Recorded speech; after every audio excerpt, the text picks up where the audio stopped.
for the Get to the Point review. Hey everybody, welcome to the Get to the Point Review podcast. I'm your co-host Kelly McKinney of Hohenheim Productions. And I'm Josh Gibson from Fourth Wall Players. And we are finally back for Season 2. Woohoo! And what we've done is we've kind of messed with the format a little bit, just the structure. This is an experimental season. We're trying to see if a long-form discussion, rather than our lists, is a little more engaging for you. Yes. As well as for us. And we figured no better way to open up Season 2 than to basically overall be talking about the challenges that you'll face pursuing a career in entertainment. Assuming you have $0. Assuming you have $0. So, which is definitely one of the problems. Which is a problem. And we're going to talk about this in sort of a long-form discussion. It kind of came about because not only are we starting Season 2, and it's a fresh start, but also because we just come off of two sort of large projects. One was What Happened in Danville, released on the Hohenheim Productions YouTube channel. Mm-hmm. Right now it's sitting at a 6.9 out of 10 on IMDb. Yeah. Pretty happy with that, considering it was one of my first scripts. Yeah. Definitely my first movie. Right, okay. And, of course, The Company from Fourth Wall Players, yes, which has been a great success. It has. Both quality as well as engagement from the audience. It's been really great, and it's been fun as well. It's been a lot of fun just to film. We have a lot of fun on set. And so coming off of those film projects and moving into next ones, naturally at the forefront of our mind are our considerations with creating great films. Right. So, speaking of great films, we are keeping in line with reviewing a recent movie. At least for this one, we dropped reviewing a review.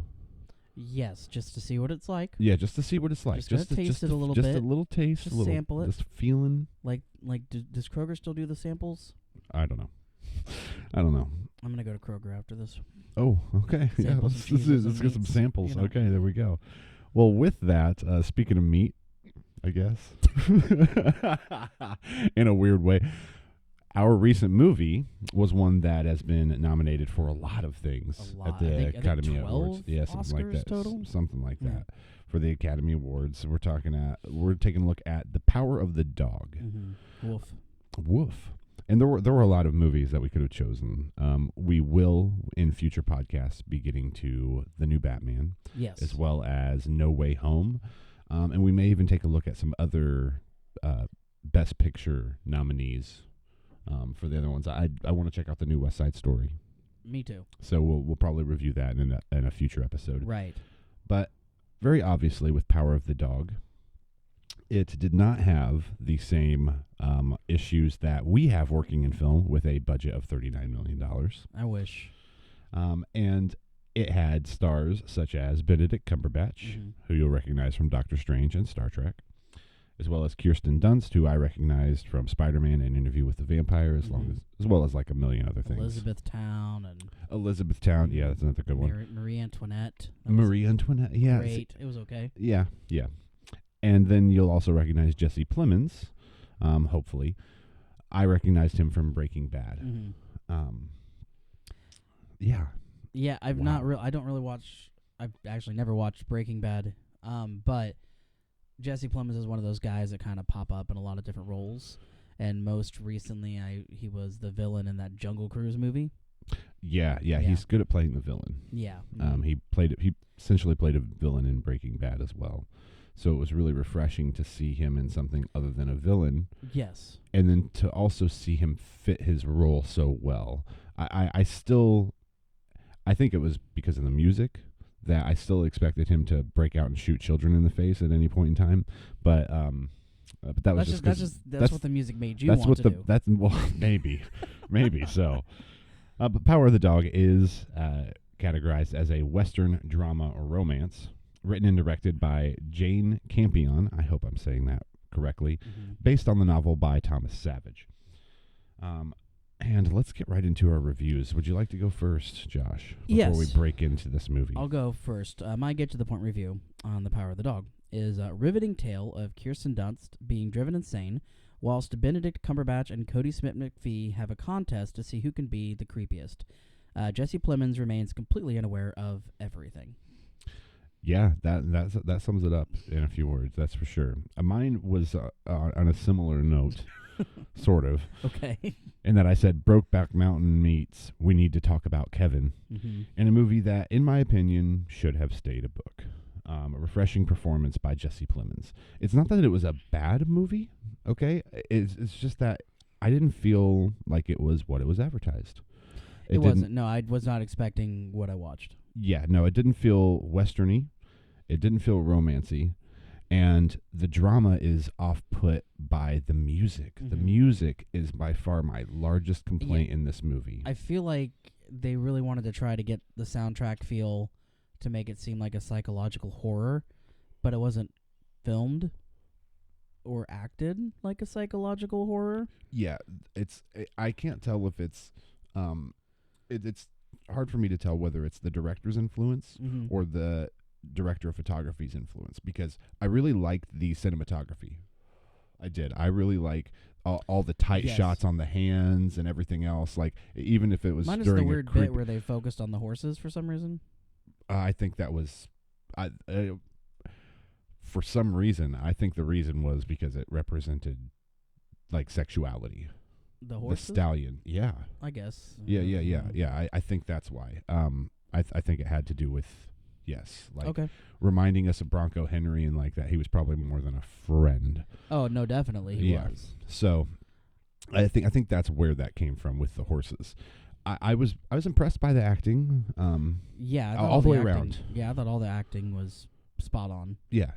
Now, one thing that what I found interesting and what I was trying to put together is the, I can't remember the actor's name that played the kid. Cody Smith-McPhee. Yes. Okay. Who played Peter? That's the kid's Peter name. is the name of the kid. Yep. The character, right? Is he gave? I wasn't sure if the character is supposed to be autistic. Yeah, he definitely seemed that awkwardness when he's interacting with people. At first I thought it's like, okay, he's just timid because people pick on him. Right. Then when he's like talking to Phil, the way that he like interjected Phil's name into the way he's talking to him, also the lack of emotion on his face was like this weird mix between autism and like Dexter, sociopath. So there's a couple of things that, and I don't have firsthand knowledge of it, but I'm married to someone who does, is on the spectrum. And there are a couple of things I noticed he did that were similar to some of the things that she does. One of them being him constantly rubbing his thumb against the comb. That is, they call that stimming. That was something he does to comfort himself and to control his, kind of get himself calmed down and control himself, sort of thing. The other one being, I don't remember the technical term for this, so I'm sorry. But the other instance being like when he's cutting apart the rabbit. He is so it's a special interest, I think is what it's called. He's so interested in physiology or anatomy or becoming a doctor or whatever, that it becomes looks like an almost obsessive drive, and which was interesting to me there, because I felt like, okay, we some spoiler alert here, right? We had done some research that it's close to the book.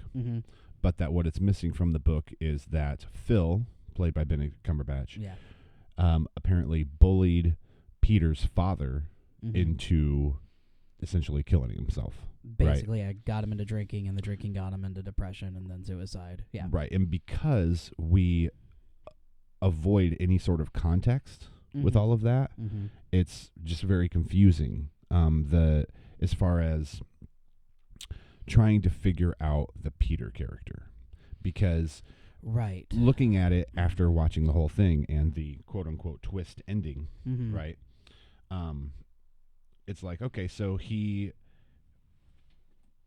a sociopath then, right?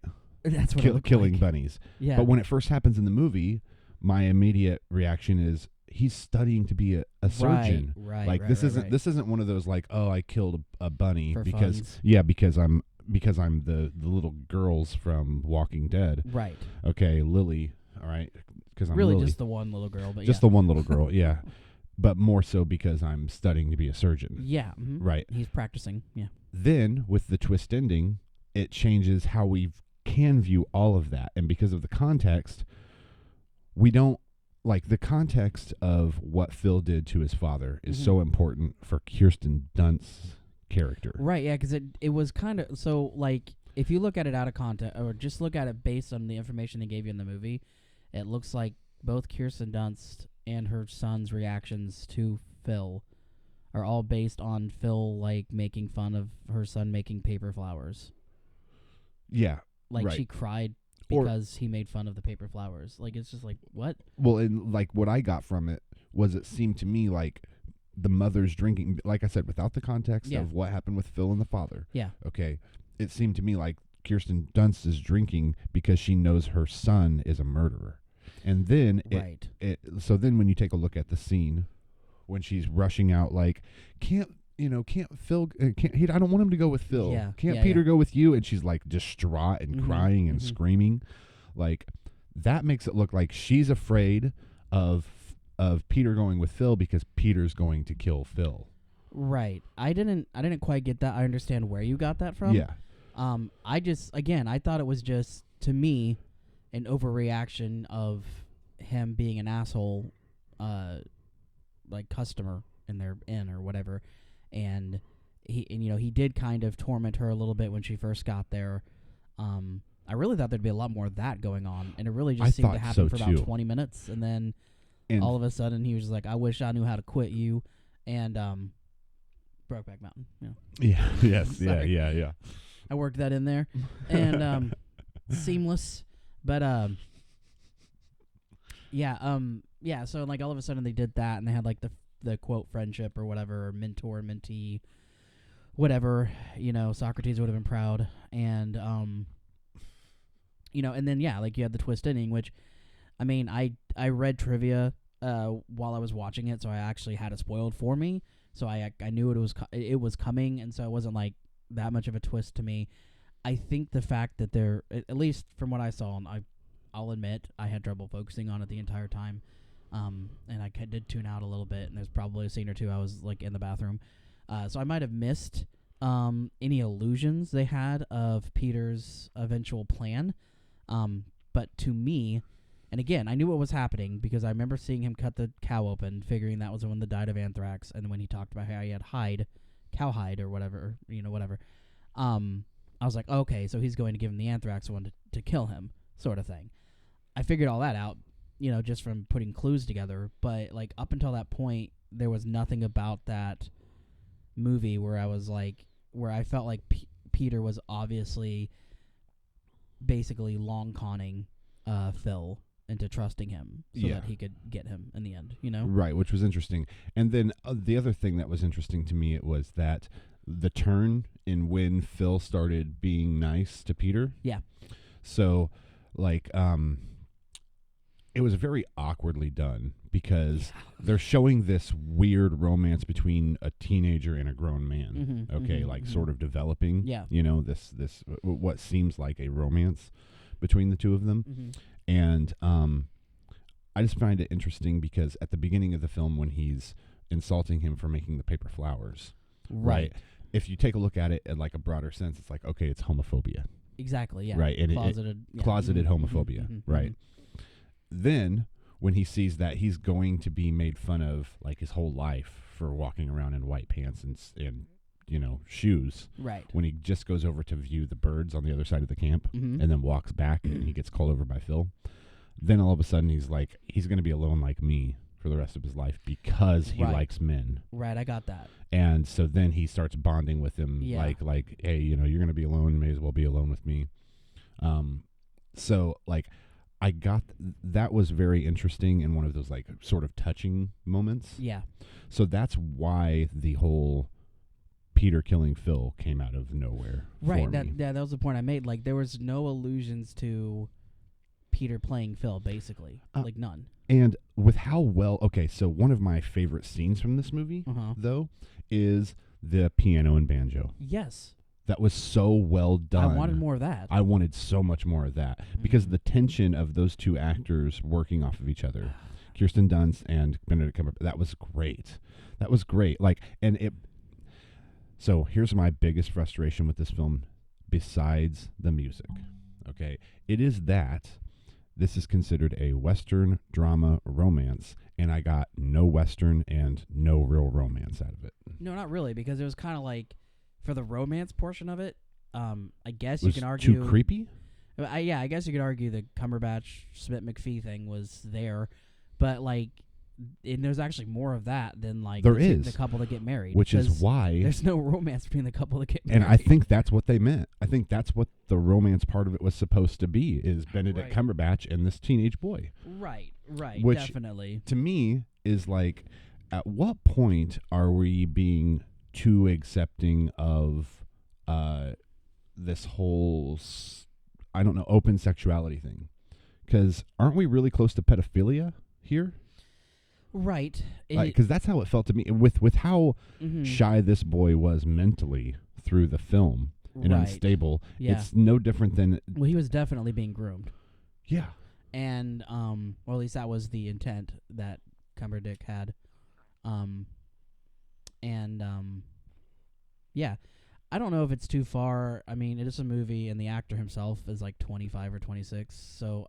Still, calling it a romance seemed inappropriate. Oh, okay, I see what you're saying. Yeah, inappropriate, because that being called a romance is inappropriate. Yeah, definitely. Well, because whether the actor is 25 or whatever, right? It sure seems to. It looks to me like he's a young boy. He is. Well, he's supposed to be. Yeah, he's supposed to be like 17, whatever. And 17, I mean, makes it a little different because in modern times, that's age of consent or whatever. But still, like it. It's still wrong. It's still weird. It's still weird. Yeah. Gay things don't make me uncomfortable. Mm-hmm. They don't. Mm-hmm. They don't. I grew up in a household where it was widely accepted.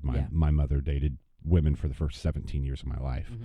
So, and naturally all of her friends were gay men. And I mean, like, even in my adult life, like, I have gay friends. And I flirt with my gay friends because they know it's not going anywhere. So we're both there. Okay, yes, like we're very. It doesn't make us uncomfortable. Right. It was, and if that was the director's goal, was to make us uncomfortable, great fucking job. Yeah. Like, if that was the, that's one of those things. It's like, what do you want to talk to the director? Like, what was the intention? Because if it was to make me uncomfortable, you did a great job. Right, and I'm with you. It wasn't the fact that they were both men so much as it was that he's so young looking. That he's so young. And it wasn't even like, the older man was like 22 flirting with a 17-year-old. I know that's still wrong, but I guess in my mind, like, I can connect that a little bit better than like a 45-year-old flirting with a 17-year-old. Yeah. Yeah. But yeah, so that was what was wrong with me, and I think about it, and it's like if you had gender flipped Peter's character, like the outrage over, it wouldn't have been much different than like Cuties. Right. You know what I mean? And I mean, yeah, he wasn't like 9 years old or anything crazy young like that, but he was definitely a kid. No, and I think it's interesting how we want to criticize movies that were made during a certain time period for the ideas that were acceptable during that time period. Yeah. But then when we make a period piece about ideas that were acceptable, I mean, it's okay. Technically that boy could have been 14, and during the times it was that would have been acceptable. It would have been acceptable. That would have been acceptable. Yep. You know what I mean? Because of the times. But they had to make him 17 to match our times. It's one of these woke culture things sneaking into period pieces that doesn't make sense. I mean, I'd have to read the book to know for sure. Yeah, no, I would imagine I'm speaking clearly on the movie because the book, I'm sure, was fantastic. And I even enjoyed the movie. I was just really confused. Yeah, I was uneasy. Yeah, I just meant specifically as far as, like, the kid's age, because if him wanting to be a doctor and studying for school, then, yeah, 16 or 17 is probably the age he was in the book, too. Yeah. Because I know what you're saying. So, like, Game of Thrones is a pretty good example of where they aged up the Stark children. Yeah, because it would have been cringy. Yeah. Yes. Yeah. Marrying 11-year-old Sansa or whatever, and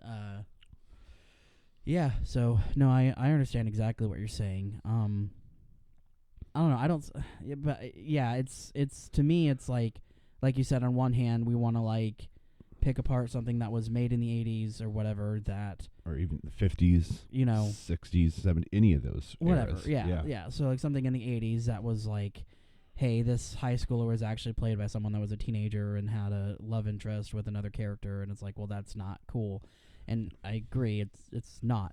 But at the same time, when you do period pieces, all of a sudden it's okay, I don't know, No, it's this weird gray area. Yeah, that's like we're splitting hairs. We're splitting hairs over what's acceptable. Yeah, it's just kind of like, and I guess it's just kind of like whatever you feel is acceptable. And again, like I said, like to me, it's just, and it probably wouldn't have been something that even bothered me 10, 15 years ago. No, definitely not. I mean, the thing is that it's not even something that really bothers me now. It's just that it's supposed to bother us. And it's like, I have enough context of history that I can appreciate something that was made in an era that I would have not agreed with the overall society. Well, and like that's my thing is like you're not supposed to get along with every single character you see in every single movie that you watch. No, you're not. Like, especially since Cumberbatch literally was the asshole antagonist in the movie. Yeah. Like that was the point. Yep. So I don't know. Like I haven't heard anybody like being up in arms over whatever. And we're not going to. I don't think they should be. We're not going to. And the people are going to hate me for this. It's because it's a female director and it's in the Academy Awards. That's why we're not going to, because the society, the critically acclaimed society at large has already accepted the film. So we won't hear any crap about it. Right. Whereas if they made a mistake in Homecoming or No Way Home, we'd have heard about it. Oh yeah. Yeah, it'd have been a big deal. So my biggest complaints with this film are that the music did not match the setting. It was and that I didn't get a Western or a romance feel from it, so it's like false advertising. Right. I didn't get any specific feel from it. Like I said, like I was kind of. It should be just from reading like the synopsis of it. I was kind of imagining more of like psychological thriller, I guess, set in a Western themed time, I guess. Right. But I didn't get any of that. Minus, like you said, that scene. I also my favorite scene was the banjo versus piano thing. Yes, that was a great scene. That was a really great scene. And there were a couple other really great scenes like that, like when he comes after the dinner's over, comes late to the dinner or whatever, and is being an asshole to the guests. And well, he's being an asshole to the guests, but then it's this really weird twist of support. Like, you didn't play piano? Yeah. You practice an awful lot to not have played. Right. Well, all that effort for nothing or something to that effect. I took that off as he was just being sarcastic and being an asshole, but I didn't see supportive in that. I heard sarcastic and like cringy undertones towards her. Yeah. But I heard it projected for the guests, like, I can't believe you didn't play. Right, like it was me, supposed it was like to a be smug. Yes, it was smug because it means something different to her than it did to everybody else in the room. Right. Whereas even his brother probably heard it and was like, "I know, I can't believe she didn't play." Right. Oh yeah. I see what you're saying. You see what I'm saying? That was what it was. He was trying to disguise it as like Yes, when really he's like, "You piece of shit. Of course you didn't fucking play because you're a con artist." Right. That's his whole thing, is that she's a con artist. Right. Which is very interesting that I thought it was interesting that they gave everybody in the film these overwhelming flaws. Like even Jesse Plemons, in that he's so manly and non-talkative that he only can go about it in this really traditional misogynistic way on how he's going to do things. He was so insistent on treating her like a lady. Yeah. And that they're dancing and he walks away so that he can cry. Like how manly I can't deal with my feelings is that. Right. Well, and I feel like and that it was a really makes sweet a lot moment of sense because of his brother. Yeah, that too. I'm Because sure that's something that was beat out of him. Right. Well, not only beat out of him, but probably would have been discouraged, because when you think about it, who's more emotional than Phil? Right. The guy's nothing but rage all the time. Right. But any other emotion is unacceptable. Any other emotion is unacceptable. Yeah, it's really interesting. Yeah. So anyway, Jane Campion, we did like the film. We did. I was very upset about particular things, but I'll probably watch it again. Like, it was a good film. I'll watch it again because from a non a critique film non-critical in a Yeah. non-critical way. Yes, exactly. Where it's more like to really soak up the moments that Jane was going for, I think. And in my mind, it'll be a Western drama thriller, drop the romance, because I didn't feel any of the romance. Even I the didn't see any of the romance. well, I mean, even the okay, parts that were between okay. right, Jesse Plemons and Kirsten Dunst, even those, they were too small, far in between for it to feel like a romance. That's like calling a Quentin Tarantino film a romance film. Right. It's like it's in there. It's not a romance. Yeah, though. they're married and Right. But like again, you don't see really any of like them. You had a couple scenes in the very beginning where like you could tell that he was really into her, and then all of a sudden it's like, hey, we're getting married, and it's like, okay. Well, which I think that was purposeful, because what we're supposed to be getting, I think, in those first 2 or 3 chapters of the film is that Phil is alone. Right. And every single time he takes off, he's more alone. Yes. And that's how disconnected he is from what's happening in his family, is that when he comes back, after he thinks he's writing an old lady to interfere, boom, things change. Yeah. You know, and so like, as asshole of a film as Phil is, it's when we're supposed to be sympathizing with him. Yeah, no, and I got that. But that's what I'm saying, like, as far as like the quote romance part of it, is I felt like it was almost just a plot device to make us understand a little bit more Phil as a character than actually a romance between 2 other characters. Right. You know. So very, very little romance overall. Although which is too bad. I thought Kirsten Dunst did a fantastic job otherwise. She did. It was interesting. I didn't recognize her as Kirsten Dunst until the second act. Really? I mean, until the second chapter. Yeah. It was when she's in her son's room. It wasn't until she turned her face to the side, you see that indistinguishable. The that's the wrong word. Completely recognizable, I guess, profile of Kirsten Dunst's face. Right. The jawline and her neck, like and the her, wrinkles her that she has in her cheek. neck. Yeah. Like you can just picture that. I can see that from a mile away.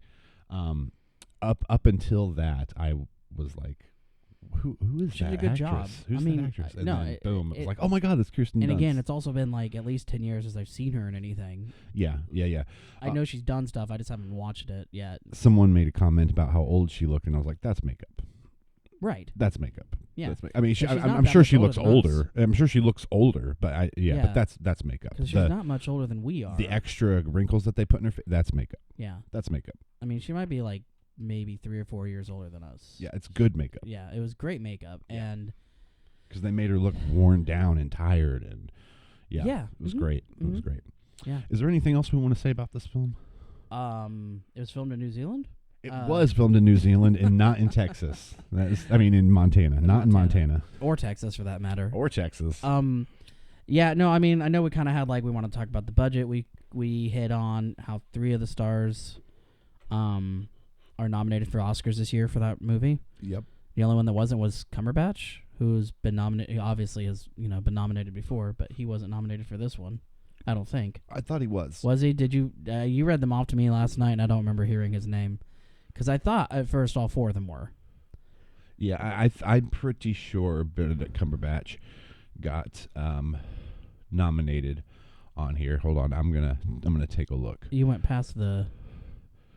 I know because it wasn't up there. Oh, it was somewhere else. It wasn't for best actor. He wasn't there. No, it's not. It's not under best actor. No. Oh, okay. What did he get nominated for then? That's good. Okay. In a leading role, Chastain. Oh, that's actress. My bad. Yeah, that's. Yeah, we got Jesse Plemons. Yeah. Oh yeah, actor in a leading role. It was Benedict. Okay, it is Benedict. Okay. Yeah, it was the first one mentioned, so I probably just didn't hear you say it last night. Yeah, that's why because it had been mentioned so many other times in all the other categories. Right. Yeah. Right. So they're all nominated then for an actor acting Oscar, which I think is fantastic because that was probably the strongest. To me, that was the strongest part of the movie. But that's also the thing I look for the most, so I'm probably biased. Yeah, maybe a little bit. A little bit. I mean, just like I feel like I come down extra hard on the directors and the cinematography. Right. Which, again, cinematography was awesome. I love tight shots. And they had so many tight shots on the hands and everything else. Like, I loved the, another reason why I'm going to rewatch it now that I know that he was trying to kill him, is because when you first see his hands dipped into the water with the hide pieces that he's going to make the rope with, I'm just looking at it like, that's a great shot. Yeah. It would have been tough to light that. No, it so been, like, and we haven't mentioned that, so maybe that's something else that we should mention real quick. I thought the movie did a great job of telling the story visually. Yes. Yeah. Instead of telling us. Yeah, instead of having like dialogue where people are explaining crap, and and which is what a movie is supposed to do. So I give it a lot of kudos for that. I thought visually the story was very well told. I think that's a mark of a great Western too, which is the only positive I'd give it towards a Western. Right. Because to me, the setting doesn't make it a Western. Because there's plenty of times where you have scenes, almost entire scenes, with no dialogue. Yeah. And it's just like, Cumberbatch is just like bathing in the river or something, and just, like... And I think that's why a lot of people said that they felt the movie was slow. Right. Well, it was slow, but that was also the point. That was also the point. Yes. Yeah. Yes. No, I definitely felt like it was slow. It was slow. But I can also appreciate it from like a critical thinking sort of place, Yeah. It gives you time with the characters and to form your own opinions. And I remember watching and being like, this would be a really good stage show. And that's where I disagree, because there's the lack of dialogue. Well, that's why I think, because otherwise you're watching people walk around on stage for a long time, and you can't see the details of their face. Well, you do. What do you mean you can't see? I mean, you just have to block it to where you could. It doesn't matter. I'm not going to get into this, but close-ups on their face. There's no close-ups on their face. Well, yeah. I mean, like you to just see you what just have they're to block dealing it with. differently. But yeah, I mean, I think it would, because to me, generally in stage shows you got a lot of dialogue, but not all the time. And like some of the better, like, so like I think of something like Grapes of Wrath, where there's a lot of like parts where you can breathe, and there's watching characters react to things physically. And I haven't seen Grapes of Wrath as a stage play. I haven't. But yeah, I don't know, like, it doesn't matter. I thought it was executed, like you said, the music was bad, and it wasn't what I expected. Yeah. Yeah, I think that was the biggest, that was what left the worst taste in my mouth, was just that it wasn't what I expected. But then also the music was so off-putting. They want us to feel this dramatic, suspenseful, weird vibe throughout the whole thing, when they really should have embraced the silence, like a Coen Brothers film. Right. Which you're right. Yeah, it was very Coen. Like, yeah. They should have embraced embraced the silence like a Coen Brothers film. So good job. I've got really mixed feelings about it. I guess from one movie maker to another, congratulations on making someone feel something. Yeah. That's and can we whole have point. 1% of your budget for our next project? Yeah, 1% of your $39,000. Yeah. That's 1.01%. Yeah, that's 0.01. I'd be fine with that. Yeah, no shit. Even that is fine. Oh, that's a great segue into what our primary topic is about. That was the point, Kelly. Exactly. And that is struggles in working in entertainment. And so when I was making notes about this, what I found is that having money as a struggle from the get-go leads to all of these other problems. Leads to all the other ones. All of these other problems. So let's not talk about money.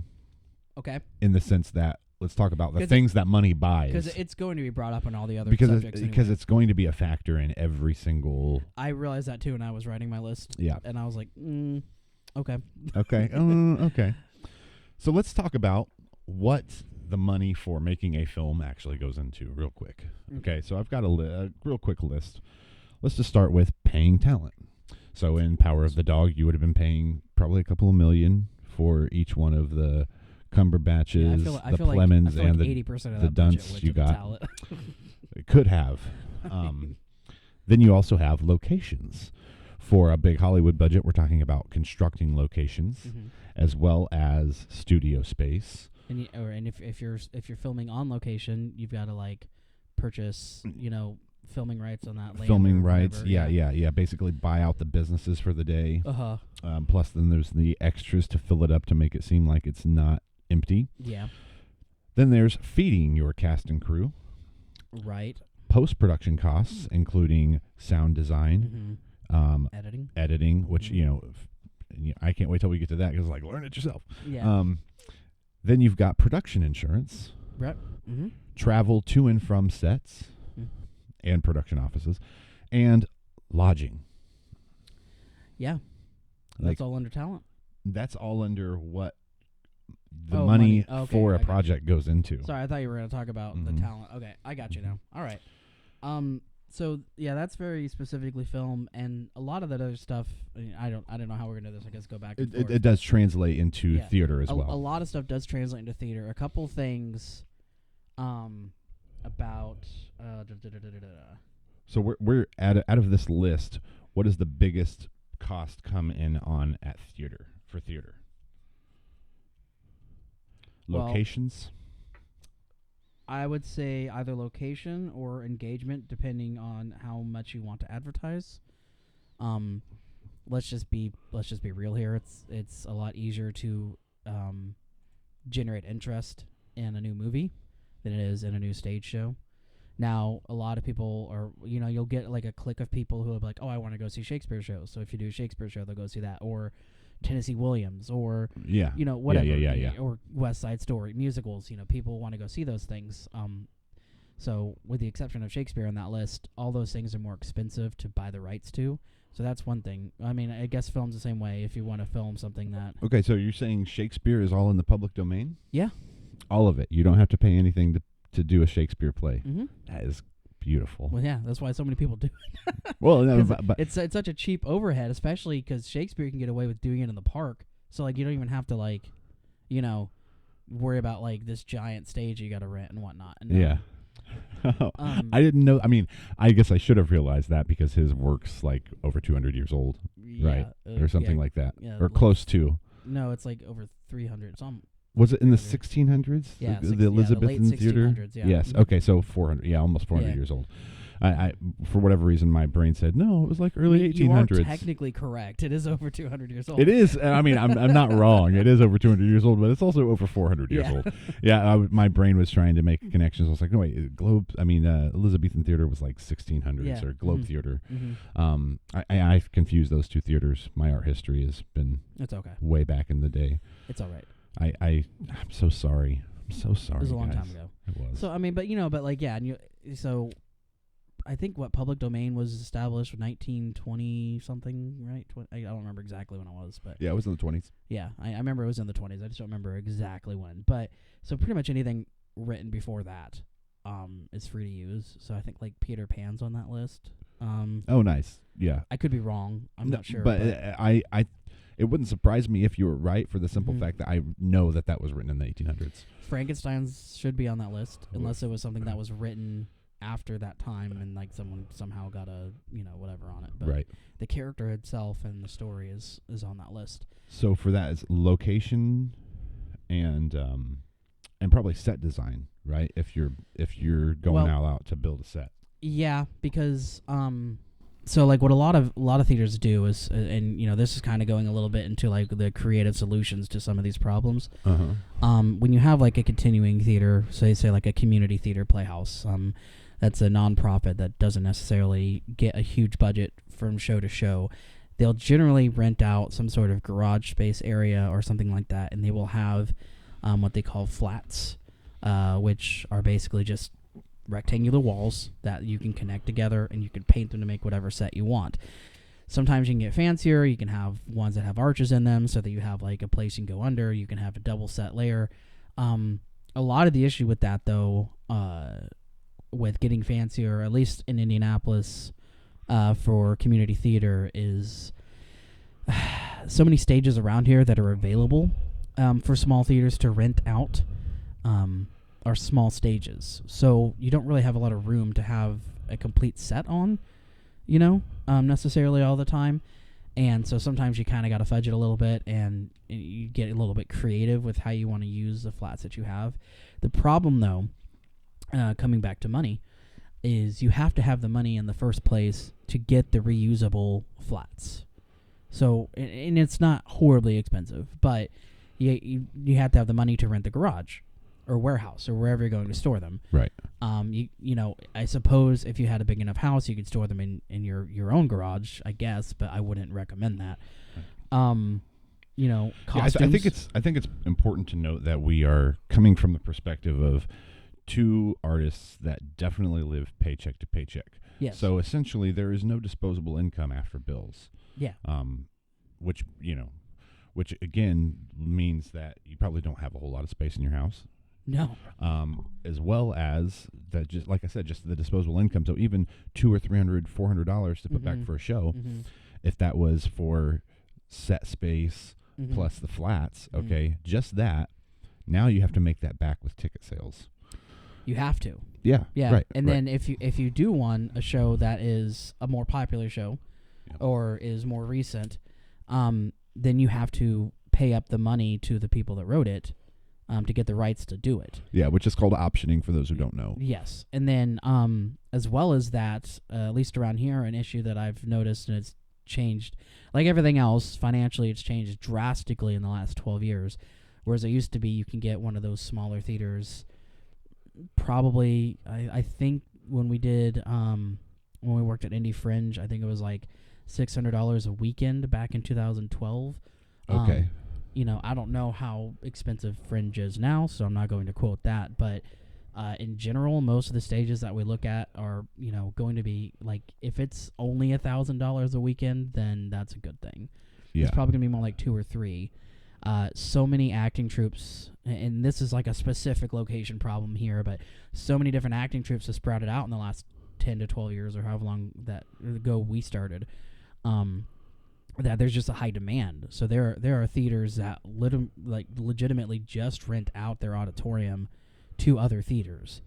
And so that brings into your other issue with you have a week basically to build a set, get used to the space, and make it a workable make it a workable set. Yeah. Which is hard to it's harder to do, and it's sometimes a little bit of a shift in dynamics, Well, and it's different. Well, and again, this is coming from the perspective of we don't have money to pay a whole technical team of people to run a soundboards plus lighting, stage hands, all this other stuff.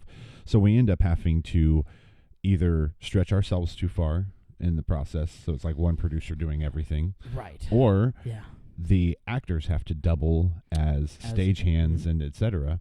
And now you've got essentially what ends up being a week of new blocking worked into something they've been working on for a month and a half to 2 months anyways. So we were still figuring this out. And to be fair, there was no set. And there were a lot of like smaller props that we got basically from dollar stores. But when we did Complete Works of William Shakespeare Abridged, was our first show as a troupe. I remember that tech week that we got in there, we were up, and to be fair, we were still figuring stuff out, like figuring out how to work the light board, figuring out how to work the sound. We spent a lot of nights, we got there at about 6:30 maybe, I don't remember exactly when we started, and we'd be there probably till about 3 o'clock in the morning. That happened pretty much every night of tech week. Just because we needed to figure stuff out, we needed to practice. And we needed to practice. You can't just not practice, know. And right. So it's now generally, if you have enough people to help, ideally, what would happen for a show is maybe if you're just getting to the theater, the first day of tech week can be a run of the show or 2 runs of the show or however you guys want to put it together.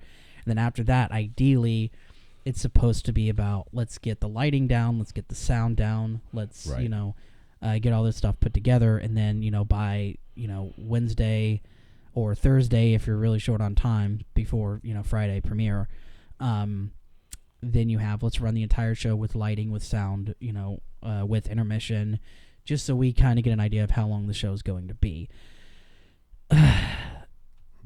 when you have volunteer theater, one of the biggest issues you have is actors procrastinating. Okay, well then let's save that for when we talk about talent and scheduling. We will bookmark that. Yes. So this was in reference to locations.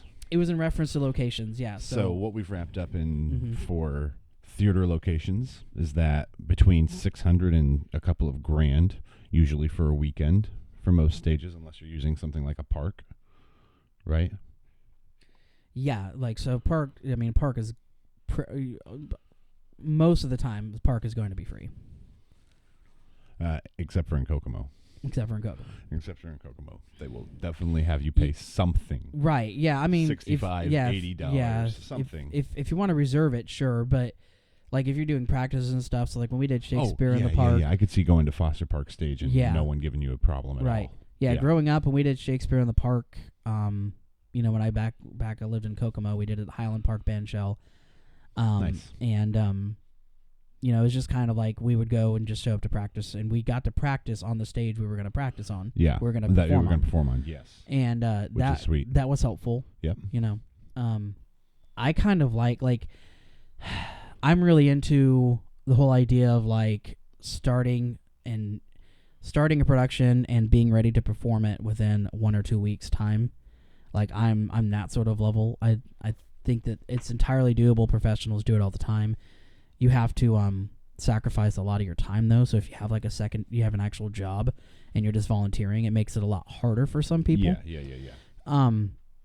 I just enjoy that feeling. So for me, it's like I'm okay with moving to a set the first day of Tech Week and just all the energy and all the adrenaline that it forces into you during Tech Week to get ready for the show. Yep. It becomes one of those. It becomes one of those. This is it. This is it. We're doing. All of our hard work. This is what we're. It's like you've been mixing paint for weeks, and you're finally about to paint the picture. Right. Exactly. Yeah. Mixing paint for forever. You're right. Yeah. So yeah, cool. I think as far as the other stuff I had for location, I mentioned the time negotiation. It's you're really competing with a lot of other smaller theaters to rent spaces unless you have your own. So like if you're a big community theater that's been around for 50 years, you'll have your own location.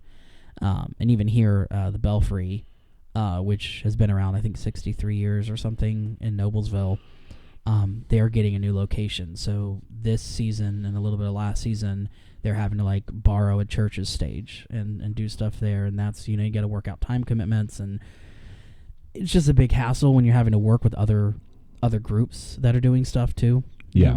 And that's really it. I mean, I mentioned, you're practicing somewhere that you're not performing almost all the time.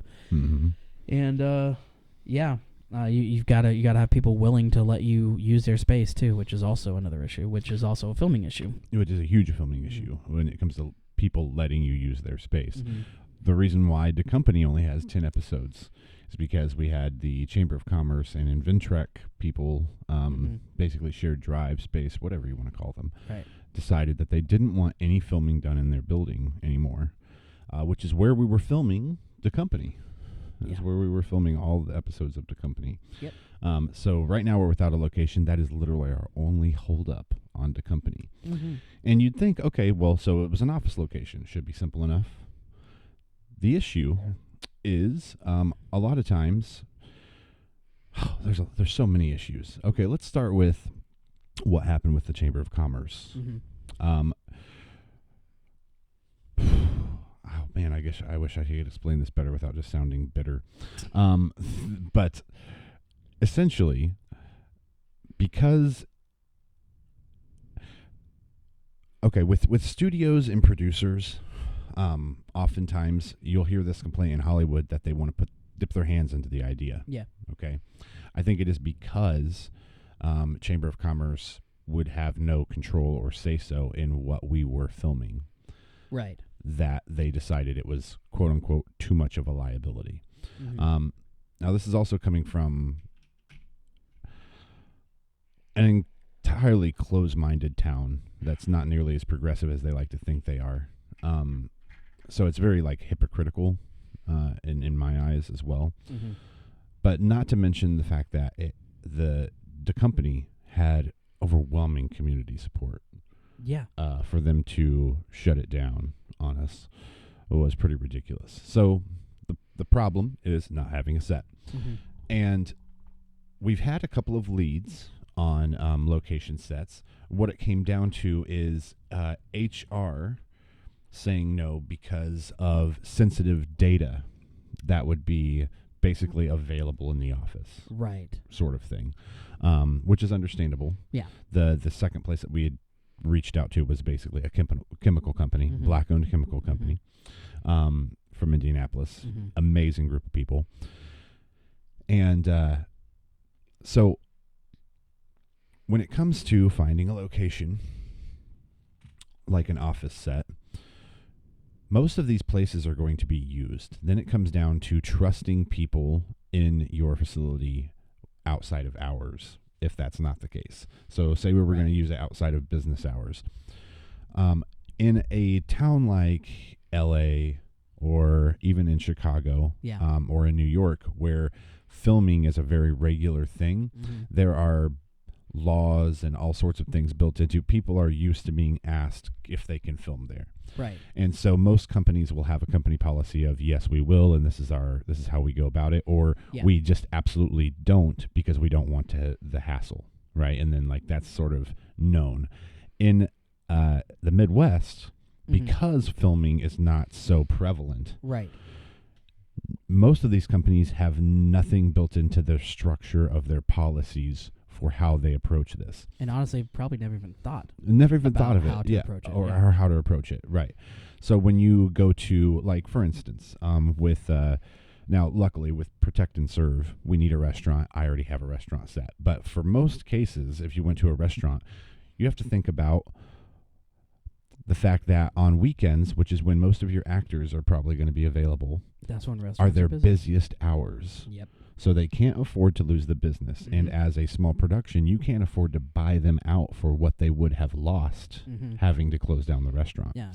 Which means if they are willing to work with you in the first place, it's going to be on one of their slower days. Right. Which also is going to be likely to conflict with schedules of your actors or even yourself.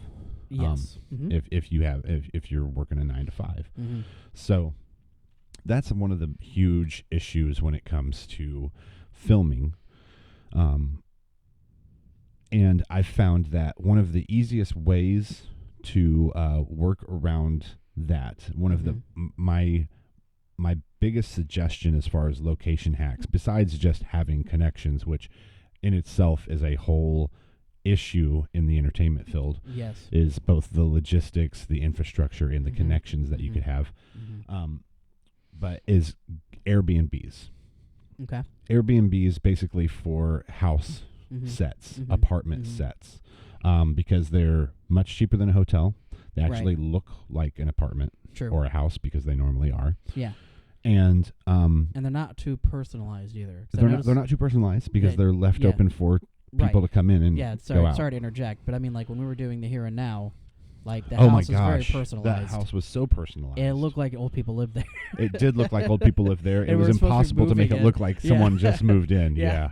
In fact, we had the scene where he's kicking the boxes at a different location. That was at a completely different location because that house didn't have a basement. Right. That house didn't. Well, they did, but it wasn't. It was a den. Yeah. It was a den and not a basement. Yeah.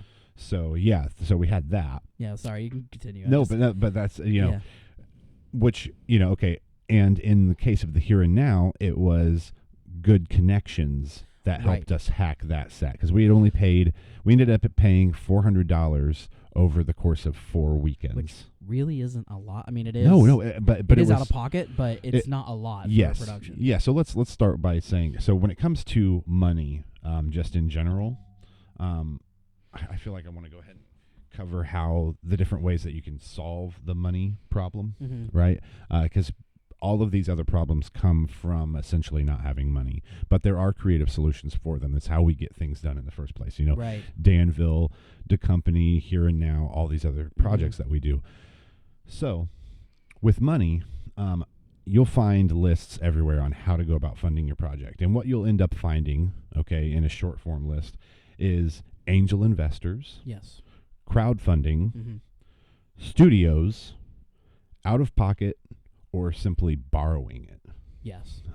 So, in New York, I heard from a producer that sometimes they'll get a star attached to the project Mm-hmm. for such and such, where they basically get the contract, Yeah. but it's not signed, Yeah. saying that, yes, they'll do this movie for this much money. Mm-hmm. They take it to the bank and say, hey, we got this person. We just Mhm. need this much money to film it.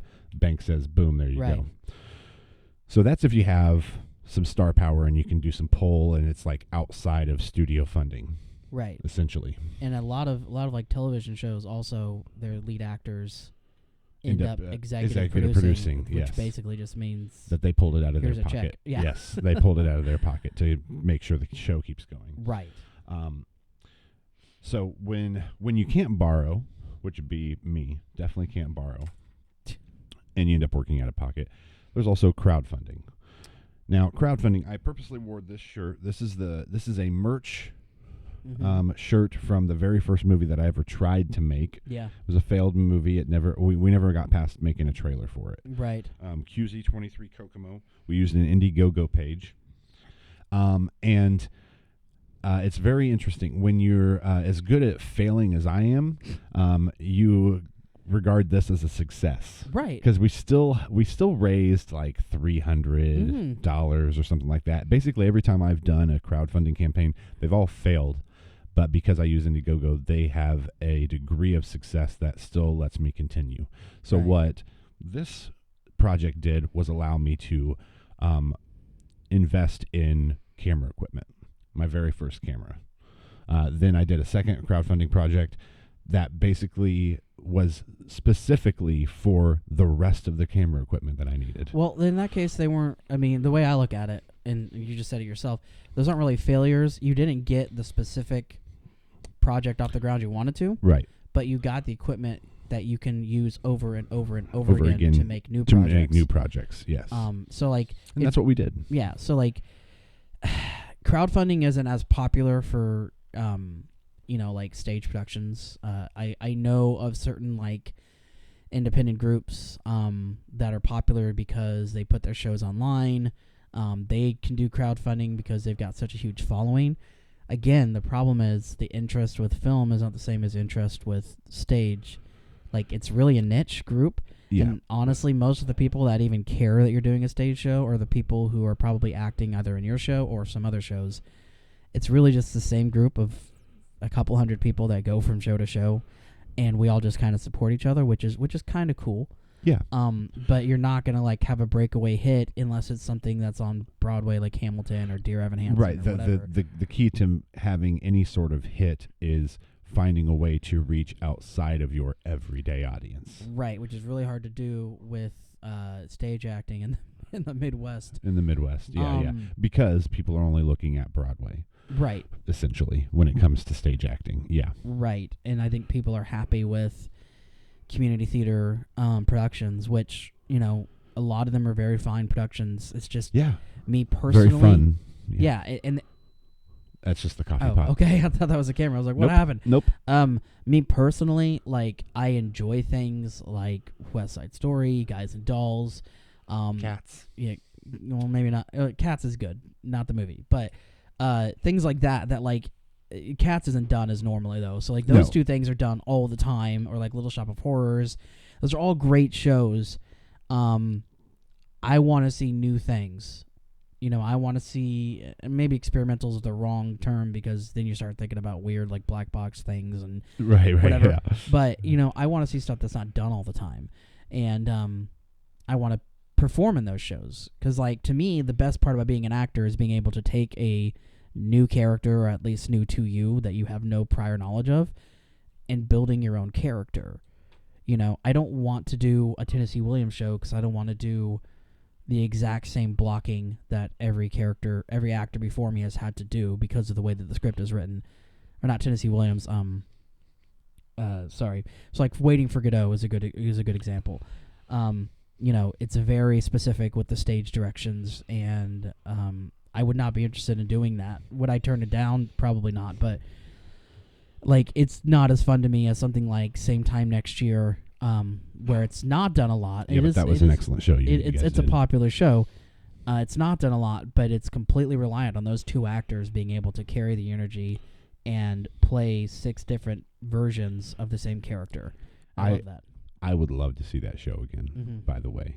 If you and Catherine wanted to do that show again, I would love that. Well, that comes to another problem with talent. I'd market the shit out of that. Right. You guys just did such a great job. That's another problem with talent. You brought up another good point with talent is sometimes, I'm not naming names because whatever, it's all in the past, and I'm not holding, and it's happened other times. But sometimes you get actors that drop out of shows.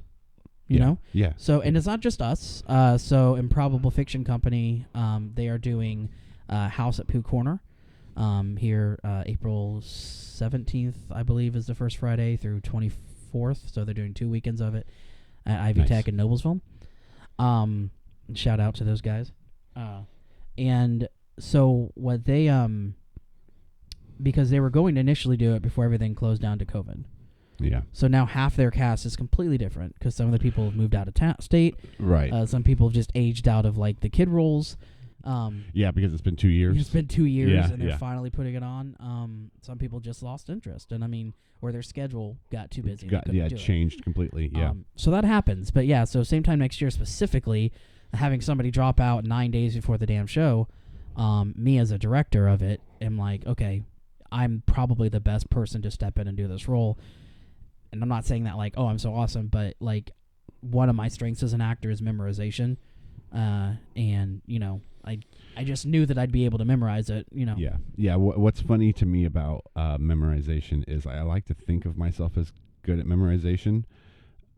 I end up being really good at memorizing everybody else's lines. Right. Isn't that fucked up? Well, it's because, you probably learned from hearing it.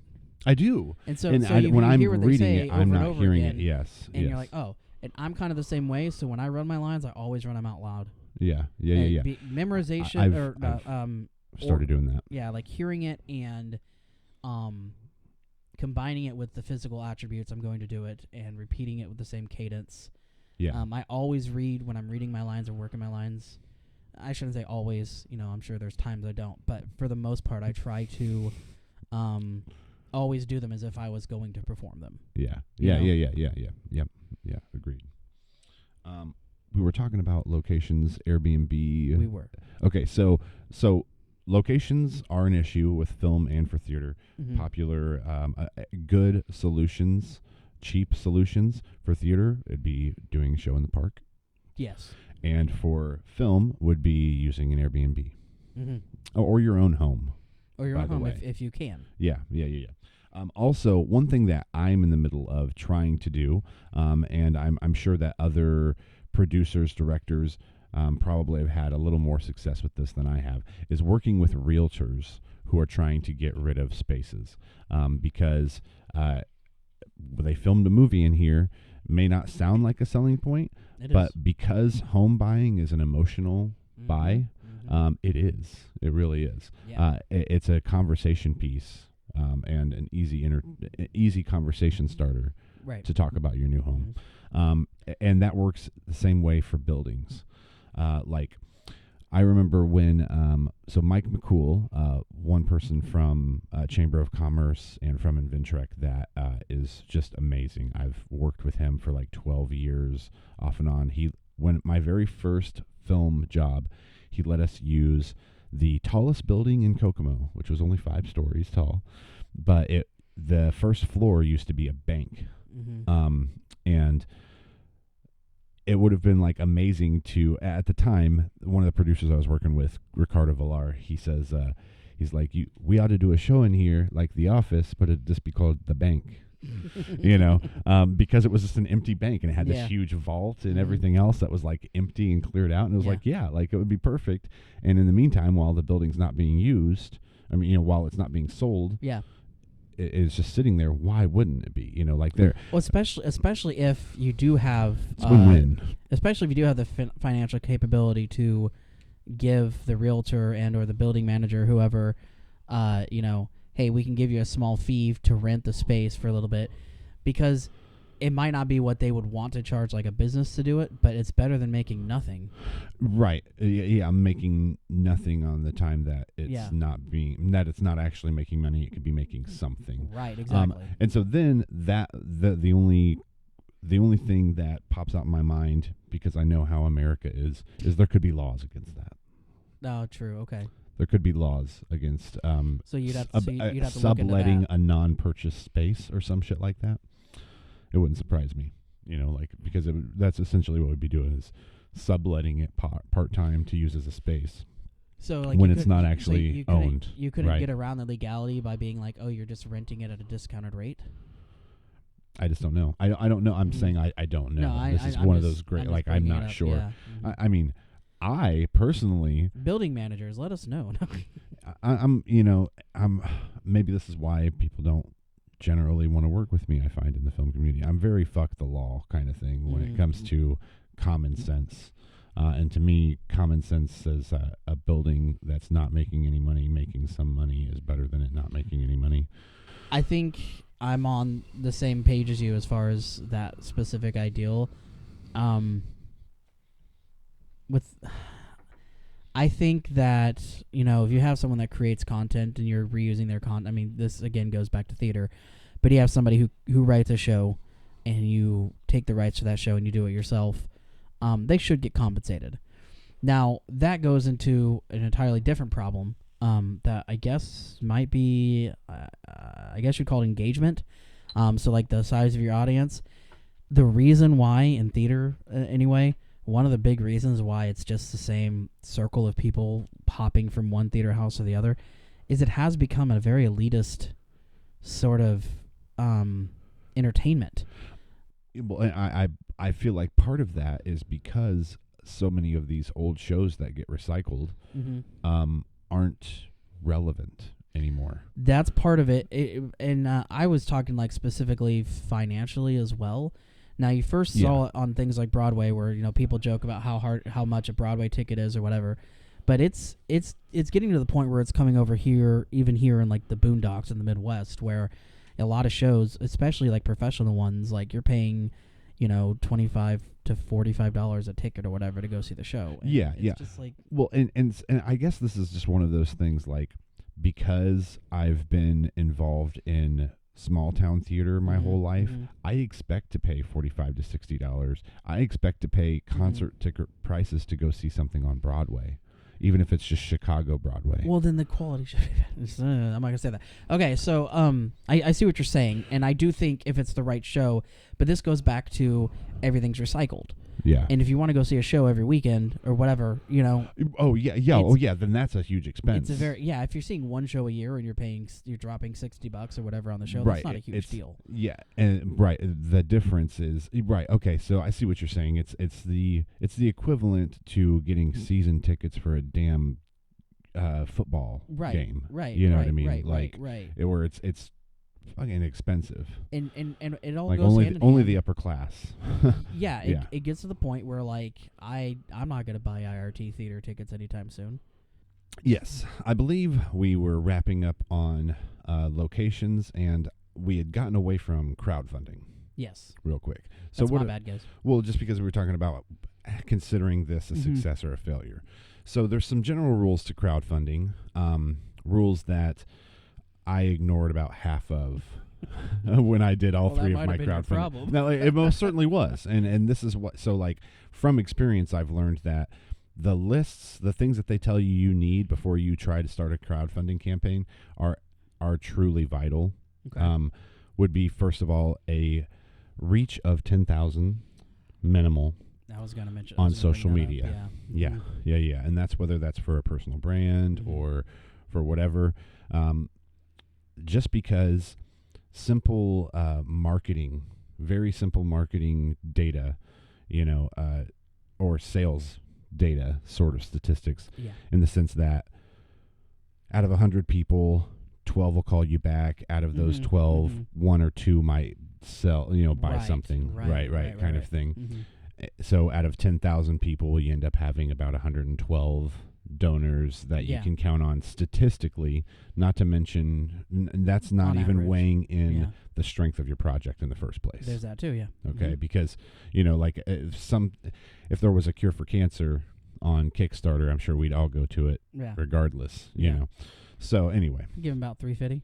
yeah, so with that is vital Mhm. for a what is traditionally a successful crowdfunding campaign, meaning that you meet your actual goals Right. or exceed them for minimal production of Yeah. whatever it is you're trying to go Mhm. into, and in our case, film or theater. So you definitely need that. You also, it's so involved. It's really easy to get burnt out because with these crowdfunding campaigns, you're talking about 30 to 40 day campaigns, okay, Mhm. where every day you need to be seeing results. Well, Yeah. where you put pressure on yourself to see results, Right. especially if you've built up a proper marketing plan with Mhm. updates. You have a basically an attainable goal. You put a lot of pressure on yourself to succeed. So understanding how crowdfunding goes in the first place is that normally when you launch a campaign, you should get about 20 to 50% of your donations within just the first few Right. days of launching the campaign. Right. Then you'll find that you don't get a lot, and then the at the end you'll get a lot more again when you're getting close to your goal. right. And having small and regular donations creates a bandwagon effect. These are all sort of proven mental tactics and marketing tactics. Like all of that stuff is truly vital, but none of it matters if you don't have the 10,000 Right. fan base. Because at the very least, with my second and third crowdfunding campaign, with my second and third time around, I did all of those things. Okay. Updates, Yeah. had I remember videos seeing those, planned yeah. and everything, had a full plan, even for what happened in Danville, which was definitely the one that I can say failed. Yeah. I don't think we got anything for it. Yeah. Which was interesting considering Right. how awesome Danville is. But it was also because of the approach of the Indiegogo. Because we used the Indiegogo more as a marketing tactic rather than a way to gather funds for the film, because me and Clifton were going to fund the film regardless. Right. That was the whole point of the Indiegogo campaign, was basically to introduce them in a hyped way to the project, because our video message in the project was, this film is happening whether you support it or not. Right. The difference is whether you get to see it early or you have to wait for it to release. That was what our marketing goal on that was. By the way, I'm an executive producer on that biatch. Yeah, that's fun. Yeah, that was great. Yeah. Yeah, and so I donated more than your entire campaign. this is true. This is true. And thanks to Josh, we were able to come up with the cafeteria set. He is absolutely responsible for I'm our very proud that I paid for that cafeteria set. That was fucking awesome. It made for some great scenes. We filmed all of that in one day. Wow. Cost us $1,500 for that set. Wow. And again, an example, even on a small production level, it cost us $1,500 to use a cafeteria in a community college in downtown Chicago. And again, I'm not saying capitalism bad, but again, they're not going to take it. And I've noticed this a lot with theater, and this is one of, we'll talk about my dreams for what I want to do later in life anyway, but the thing with theater is the same way. If you're hey, I really need a space, but I don't have any financial backing, or I don't have any grants or anything like that, I'm paying for this all basically out of pocket, and I live paycheck to paycheck, they're going to be like, okay, so the rate is $1,800 a week, Yeah, right. They're not going to care, that you don't have any money. Which is fair. I mean, I get it. Yes. You want to do stuff, you got to have the money to do it. But this goes back into what I was saying money about to make money. Yeah, but this would go back to what I said about the elitism. It's not just on the audience side. You have to have money backing you, to even get a project off the ground. And really, the only way that is consistently proven successful is if you're able to get grant funding. So if you're doing an educational thing, or it's something that's a social awareness thing, for theater anyway, you're not going to be able to go to mom and pop shops and say, hey, if I mean, you can, but it's not generally that successful. But say hey, I'll give you free advertising if I can get even if it's like I can get free meals from you or whatever. Like that's just not something that happens a lot. And again, it comes down to they don't see that there's a big benefit because they know no one goes to watch shows. Yeah. I mean, at least no one new is going to go. It's going to be the same people that go to every single show that they can. Right. And I'm one of them. Like, I'm not. I enjoy those people, and they're single-handedly keeping theater alive. Yeah. But so I definitely understand where you're coming from. Right. Well, so like with crowd, so with crowdfunding, it's really tough. It is it's an avenue that I don't recommend going down unless you already have a large following. You have to have the base following. Mm-hmm. You have to. Like it works, and I've mentioned this before to you about like thinking about it for like theater stuff. It works for a group like Team Star Kid, who's viral sensations on YouTube. They have hundreds of thousands of people that are fans. Right. So they can do a Kickstarter and they can exceed and surpass their goal. They're at the point where they can do, and this doesn't have to do with the money necessarily, but they can do like live stream Q&As and people are going to watch it. People pay for their Patreon, they'll pay for their merchandise because they have a legitimate fandom, right? Yeah. Yep. Right. It's more than their mother and their few close friends supporting them. By the way, I love you, Team Star Kid. I wish I was one of you. And go ahead. The awesome content. And I guess next on the how to get funded would be angel investors. Yeah. So, you have to realize this is like 1% of like... Probably less. Probably less. It's so small, yeah. Yeah, and I mean, right now we're bro-sciencing statistics, that we could probably look up or whatever.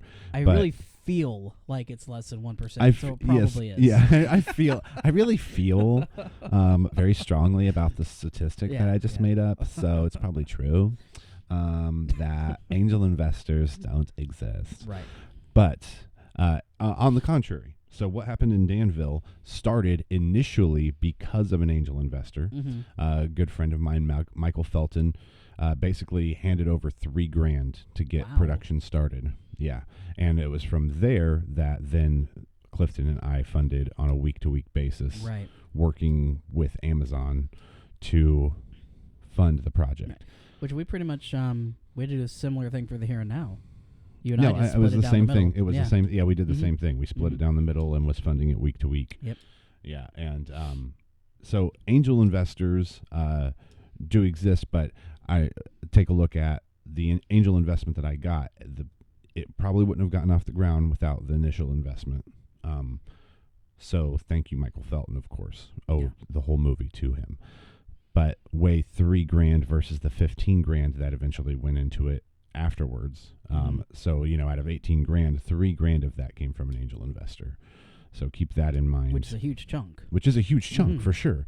It's also just it wasn't the largest chunk of the budget, and also like out of everything that you guys see on the YouTube, all of that stuff's funded out of pocket. Nothing else has been come from an angel investor. Right. Nothing else. Right. Absolutely nothing else. Everything else is out of pocket. That's how Josh and I fund everything, which is part of why, after so many years of doing this, it's really hard for us to essentially bust ourselves down to passion projects.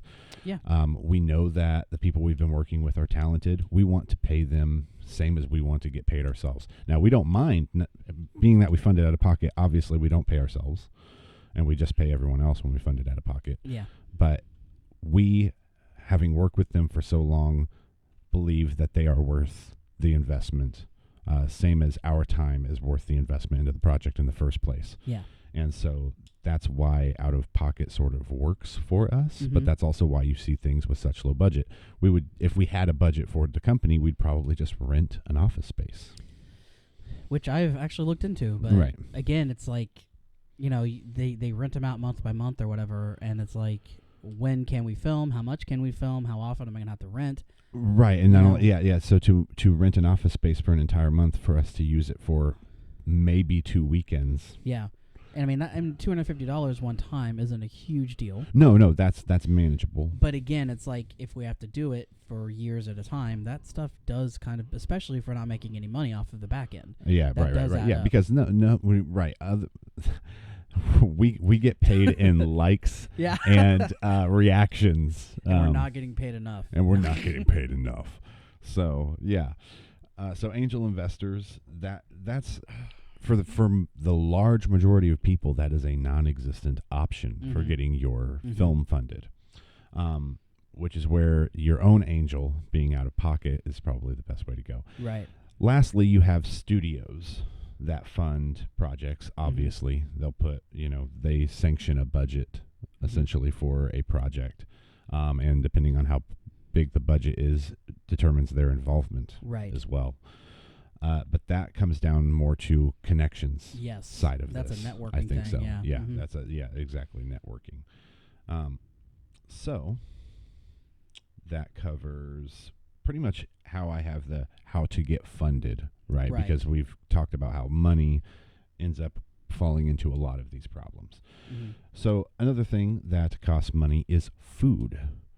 Yeah. Feeding your cast and crew while you're filming, that sort of thing. Which is, honestly, before we get into it, I just want to make the mental note here that when you were in Frankenstein with us, and you started bringing craft services, which seemed really normal to you from doing film. Yeah.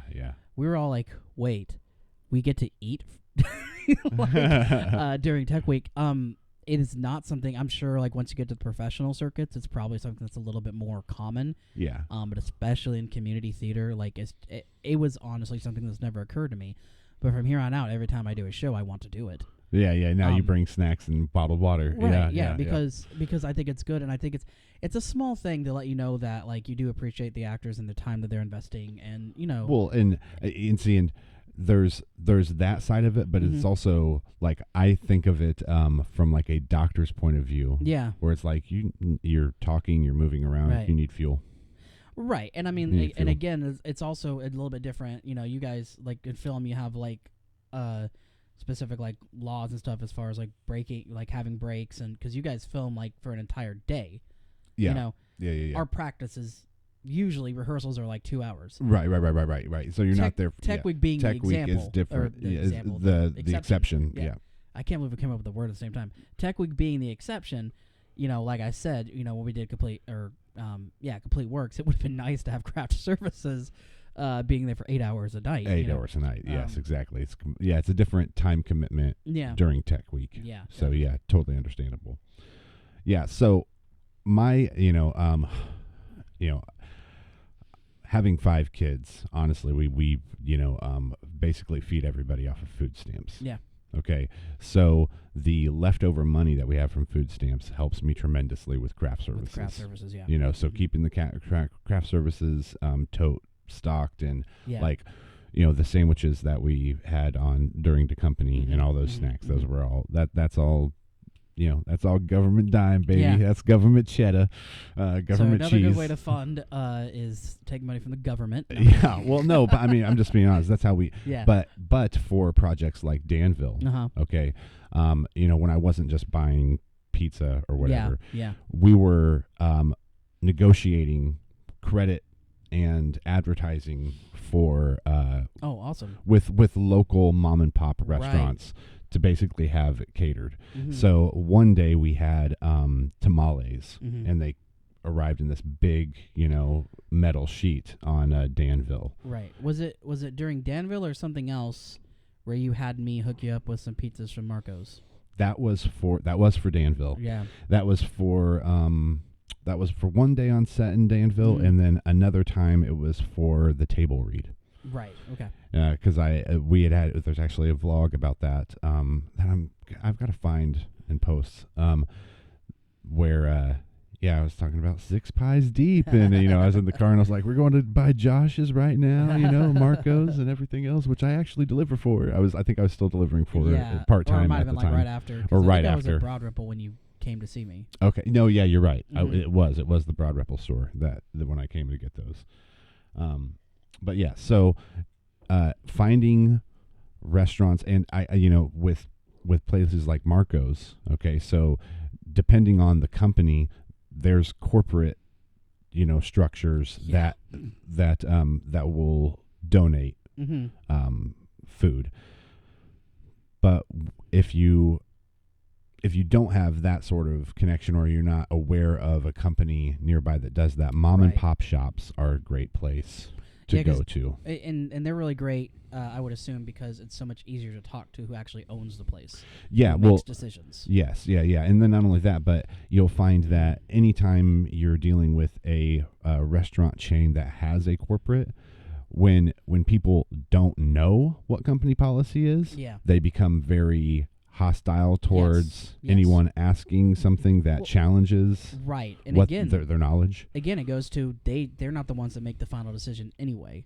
So it doesn't matter if they're friendly about it or hostile about it, because it's well, it's just either way they're going to have. It's so funny how I don't know actually becomes no, we can't do that. Exactly, that's and how what quickly it is. Yep. you know. So so oftentimes common sense, negates is at odds with what they believe is company policy. See, now that's one is, as much as I lament what happened with my time at Marco's, that was like one of the things that I really enjoyed about Marco's, is that they were very encouraging about, you guys figure out how to advertise your stuff, don't give away the entire store or anything, but if you need to, if you feel like giving out a couple of free pizzas is going to help advertise your store, by all means do it. Just keep a record of it, so it's not, so that we know what you're doing. But, right. A lot of places don't do that, Yeah, no, absolutely. And so taking not advantage of, taking advantage of that, for the arts is really. But again, that's something that you only got. That's something you got away with because it was me you were talking to.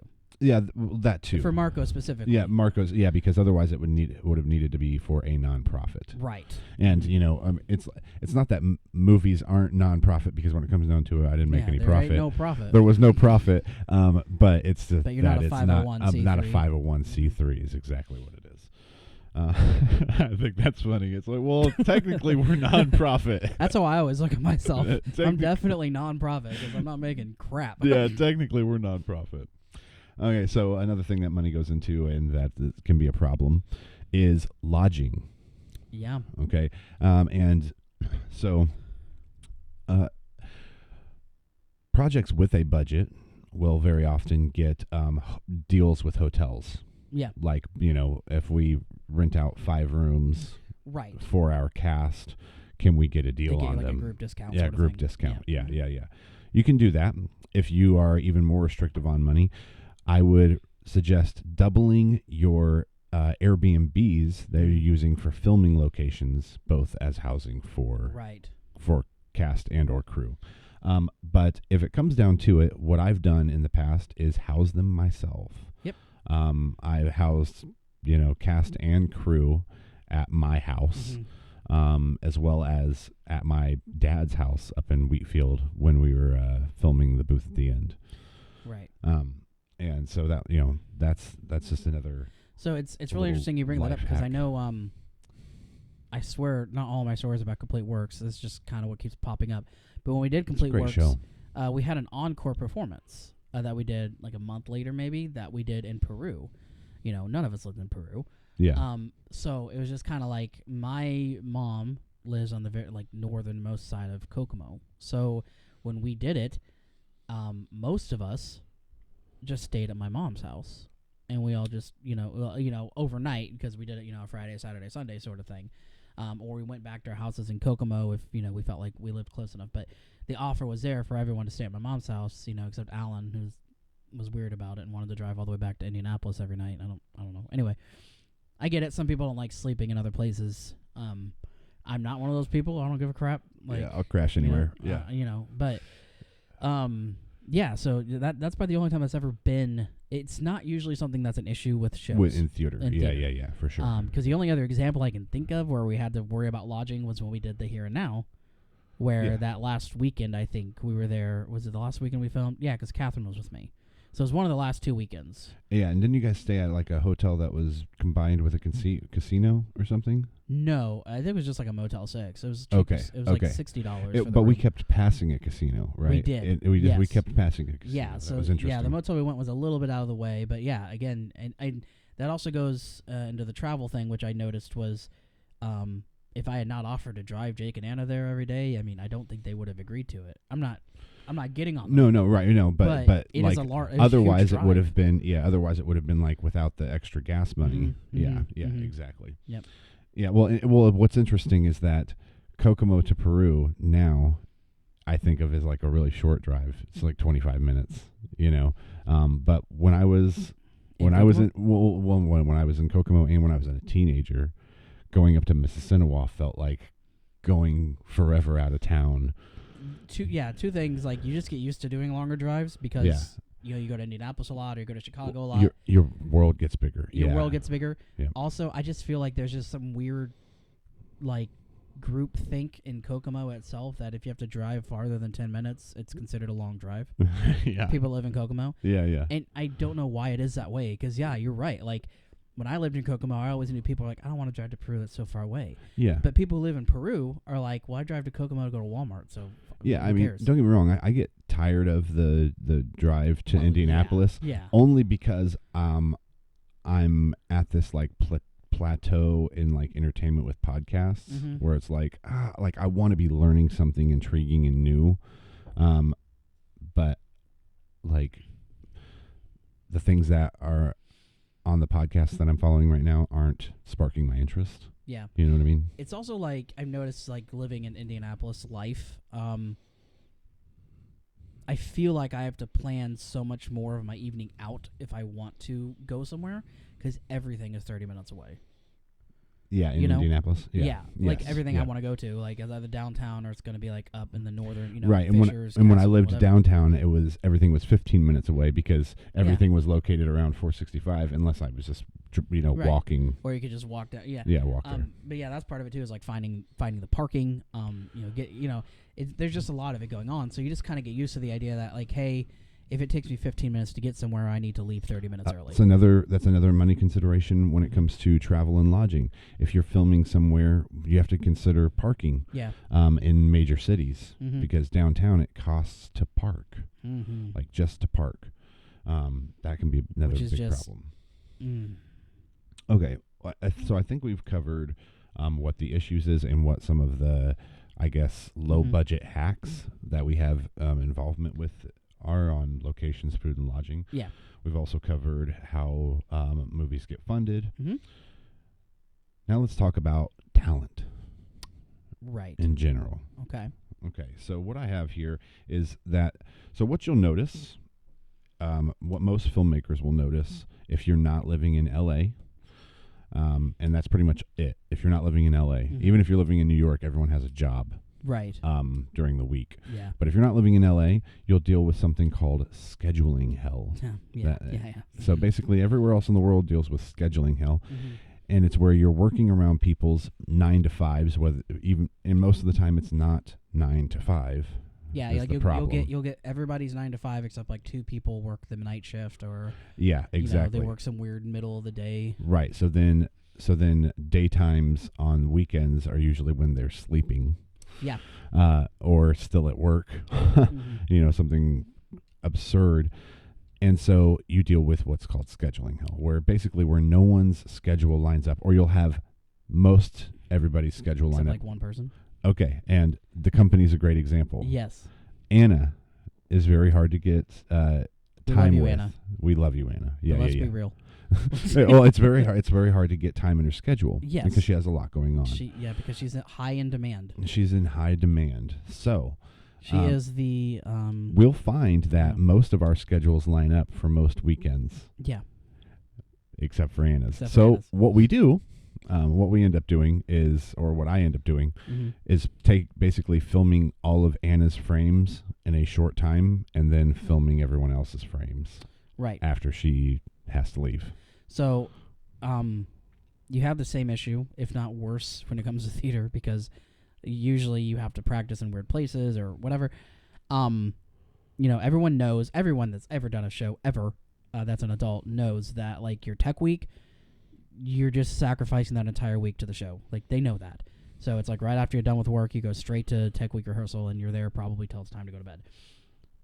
That's like the exception. The rest of the time, yes, scheduling hell. I feel like I mastered it pretty well with a lot of the stuff that we do, because I always do the scheduling for our shows. And on paper, even if on paper it looks good, which it does, say, hey, so Anna and I'll stop using names, but so hey, these like 3 people are available Thursday nights, but not like Monday through Wednesday. So Monday through Wednesday, I'm gonna focus on the people that are available Monday through Wednesday and like their scenes, and then Thursday night, I'm just going to focus on the scenes with the people that can only make Thursday night.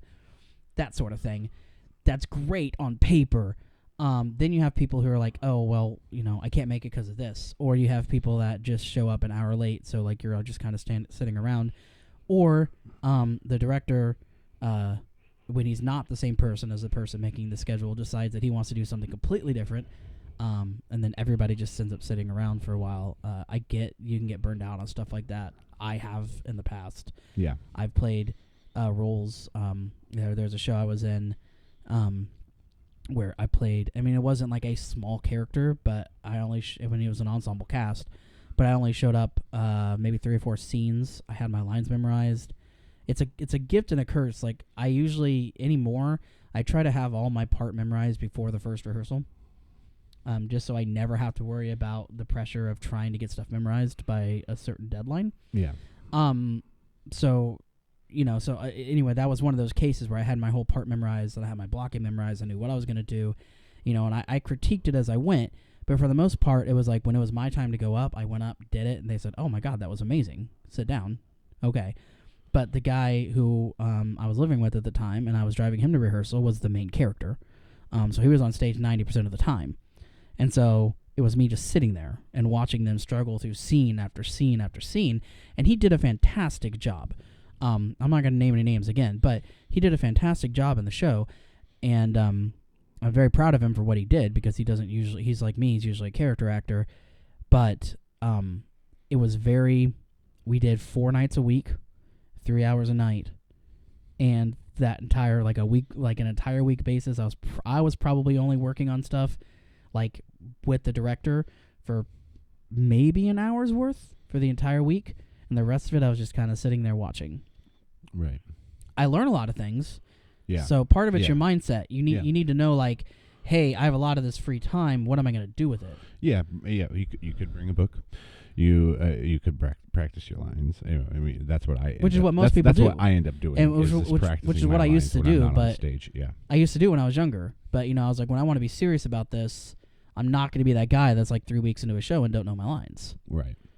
I always got cast to small enough parts that I didn't have too much to memorize anyways. Yeah. And Frankenstein I helped write.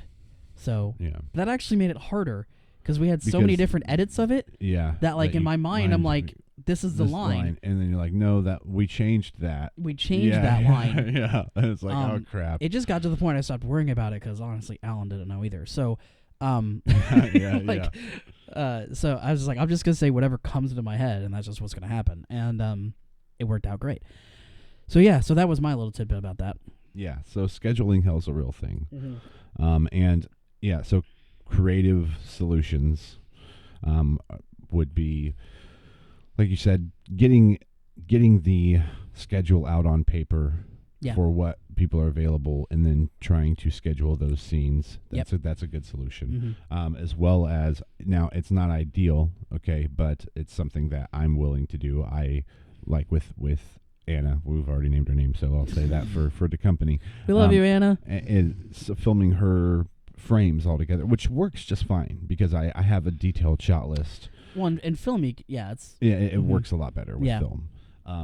But so that's a solution mm-hmm. to scheduling hell, is filming what you can mm-hmm. when you can. Right. I haven't. The other note that I have under talent and problems that you have is talent pool. Because we're not in LA, everyone's not an actor. Right. Okay, that's the issue. And the older we get, the more it shrinks. Which is interesting. Well I think it'll take a turning point. Like once we're old men, all of a sudden we're distinguished, regal, film directors or artists. More people come out. Part of it too, especially with like talented actresses. I had a huge pool of talent that I knew back in high school and like early years after high school because they were all still in high school. They're right out. Then they all started getting married, having kids, getting full-time jobs. just made it harder for them to prioritize scheduling a certain show.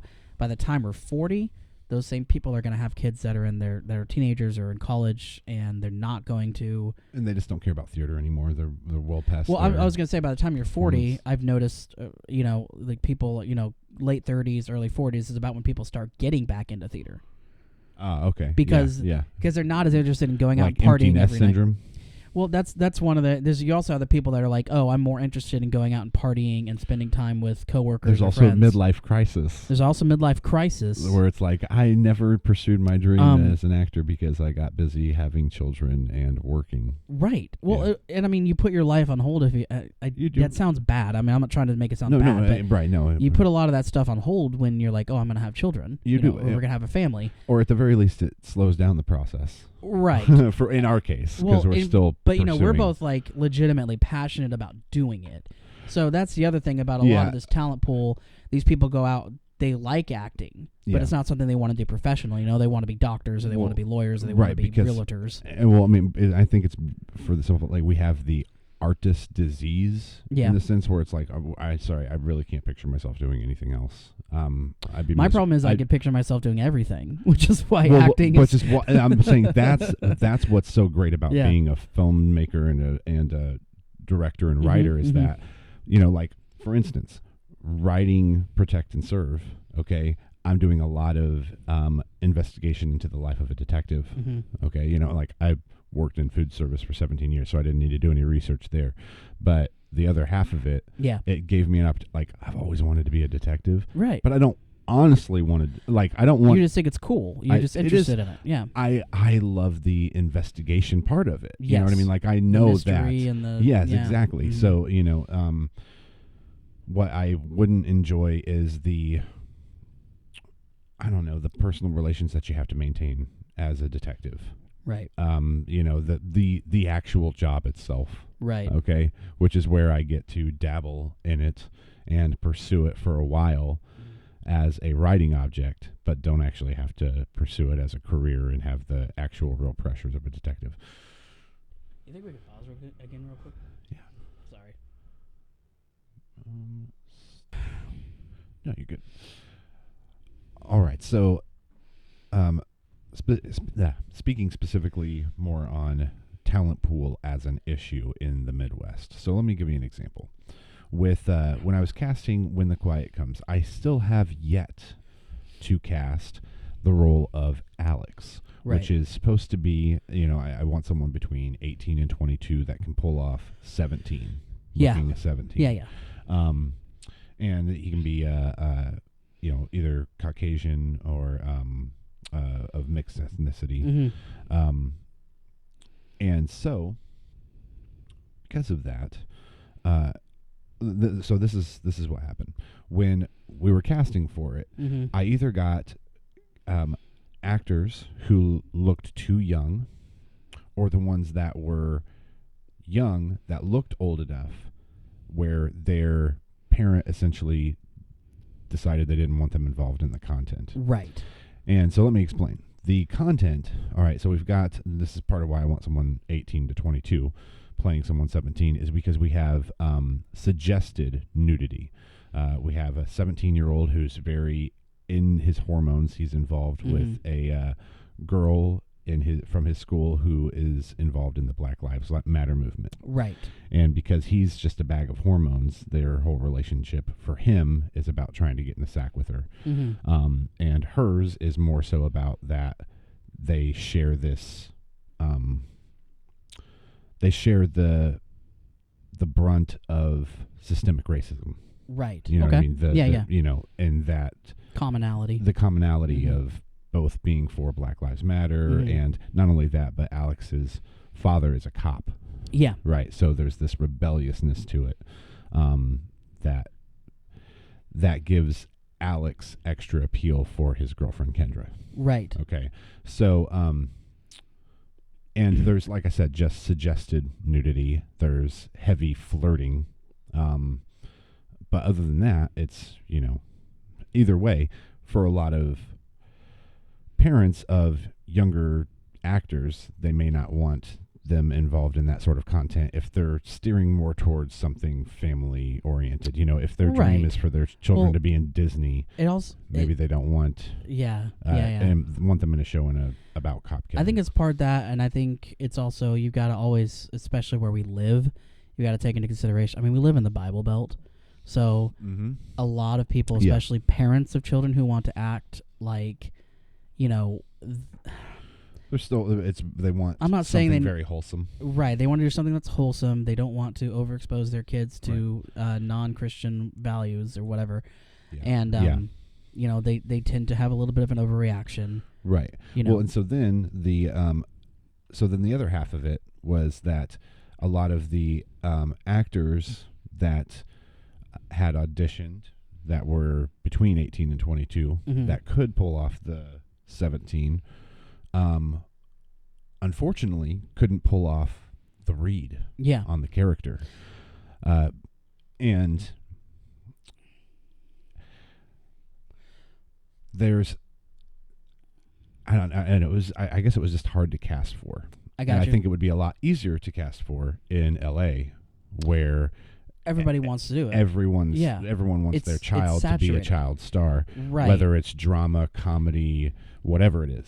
So I was going to point that out, and like, I don't know how common knowledge this is or general knowledge, but acting on camera and acting on stage are two completely different skill sets. And also acting, like voice acting, is don't get me started on how hard that was to kind of get used to. But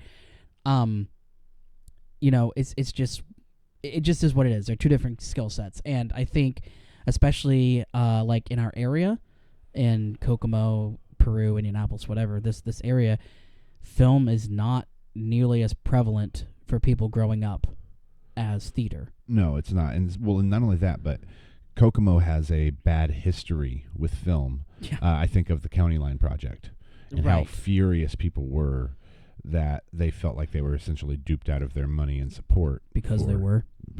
Yeah, because they were. Yes, of course. So imagine my zombie movie, right? 2 years later, and everyone's I'm like, trying nope, to crowdfund. They're like, for it. Not falling for it. Yeah, not falling for it. And it's like, oh yeah, okay. Which is a shame, because County Line, for whatever reason, had such a huge following going into it that their crowdfunding campaign was successful. Right, their crowdfunding, and yet there was no project. So this is the other. Okay, coming back to crowdfunding for just a second. The problem with crowdfunding, okay, as well, and this is what another thing you need to consider. It is a lot less likely that your project is going to get funded if you already have nothing to show for it. If all you have is a concept, people sense a scam coming on. Yeah. Right? Whereas if you already have something, and then like your crowdfunding, say you finish a film, now you're crowdfunding so that you can get it into film festivals so people can see it, that's different. Yeah. Because you already have a product that they can already see the end result. Or if you have it filmed but now you needed it edited, for instance. Right. You could be showing clips of raw footage and stuff like that as part of the update, and or applications for editors, or share with them details of the contract that prove how much you need to secure an editor. Right. That sort of thing. But yeah, like that's another problem with crowdfunding, is just that it's so easy to get nothing for their money, for their investment. Right. And that's, so you have to consider that drawback. You end up just begging for money from your closest contacts. Right. And how many times can you do that before they're like, no? Yeah, before they're like, yeah, we're done giving you money. Yeah, exactly. So you've got to consider that. Okay, and the last thing I have under talent with problems is travel and lodging. Okay. Which, of course, with lodging, we already talked about how housing them yourselves, Airbnb, hotel deals can be a solution for that. But in the sense that it is a problem in the Midwest, because everyone's usually coming from somewhere. Right. And in the case of Danville, we had Darcy Gray, who was traveling all the way from New York. Right. Who had originally traveled here from England. Right. So, his travel, I don't think we ended up covering his travel here because he was planning on coming this way anyways. Okay. But it was more of his lodging and then paying him per day Yeah. while he was on set. And then I think that pretty much wraps up talent Okay. on just like So- the problems. So on the other side, so like on the theater side with talent, Mm-hmm. you know, I'm just going to address the elephant in the room. We live in the Midwest. I probably mentioned that before. And, you know, the talent pool is very clear. So if you want to do something like, I don't know, Lilies in the Field or, A Time to Kill, you pretty much have to beg black actors or black people off the street to come and act in your show for the most part, because theatrically anyway, there's just not a huge group of them. Now, I'm not saying they don't exist, because that's insane, but I am just saying it is kind of hard. Everyone seems to fight over them. To a lesser extent, it's kind of the same with like males of my age range, maybe a little bit younger, where like for whatever reason, men between like 18 and 45, like there just aren't a lot of them in stage productions. Right. Probably because they're focusing on the career at that time. So what you're saying is that the theater talent pool seems to be female and child heavy And white. and white. That was the initial point I was going to make. White females and child heavy. Right, yes. White females and white and male. Yeah, anyway, yeah. White people, females, child heavy. And, yeah, so that's always an issue, because then you're kind of limited on what you can do. And if you're somebody who wants to do stuff that is, again, I don't want to use the term experimental, but you want to do stuff that's not an everyday thing, which is like what I talked about earlier, you're going to have to sometimes get creative, which honestly to me is kind of, like sometimes you get like dark skin, you get, tanned white people to play like Hispanic people, and that's not great. But yeah, again, in the Midwest, in volunteer community theater, like involuntary, yeah. You don't really have a lot of options. Right. Well, and I think so. This is what's interesting to me about like this comes this part of talent comes around through two connections. Yes. To me, because the biggest issue for Kokomo, especially, is that like if you could get the black actors in Indianapolis to come up to Kokomo, which they did. There are a lot more black actors in Kokomo.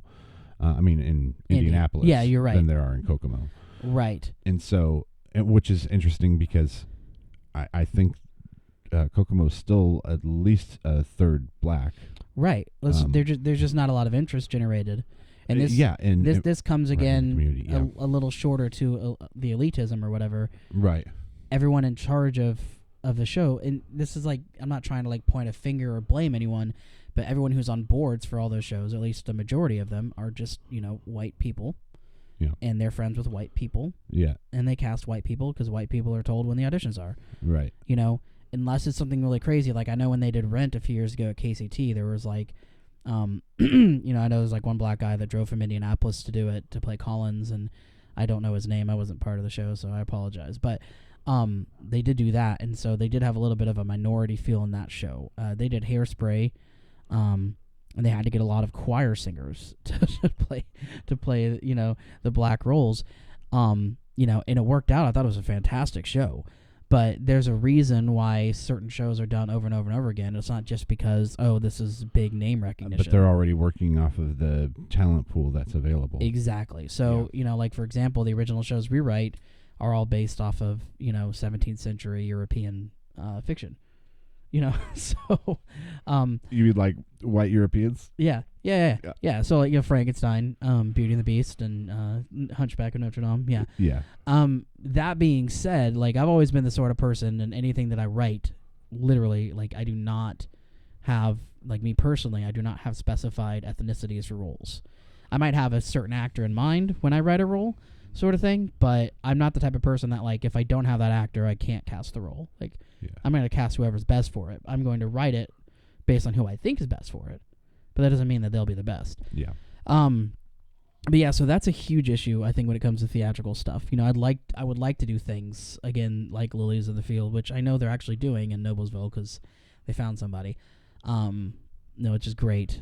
Guess Who's Coming to Dinner things like that. That are just like really kind of, and I know you're like, oh, push your woke agenda. Like, no, it's not about that at all. Like, I just want to see something, as much as I love 12 Angry Men, I don't want to see it 3 times a year.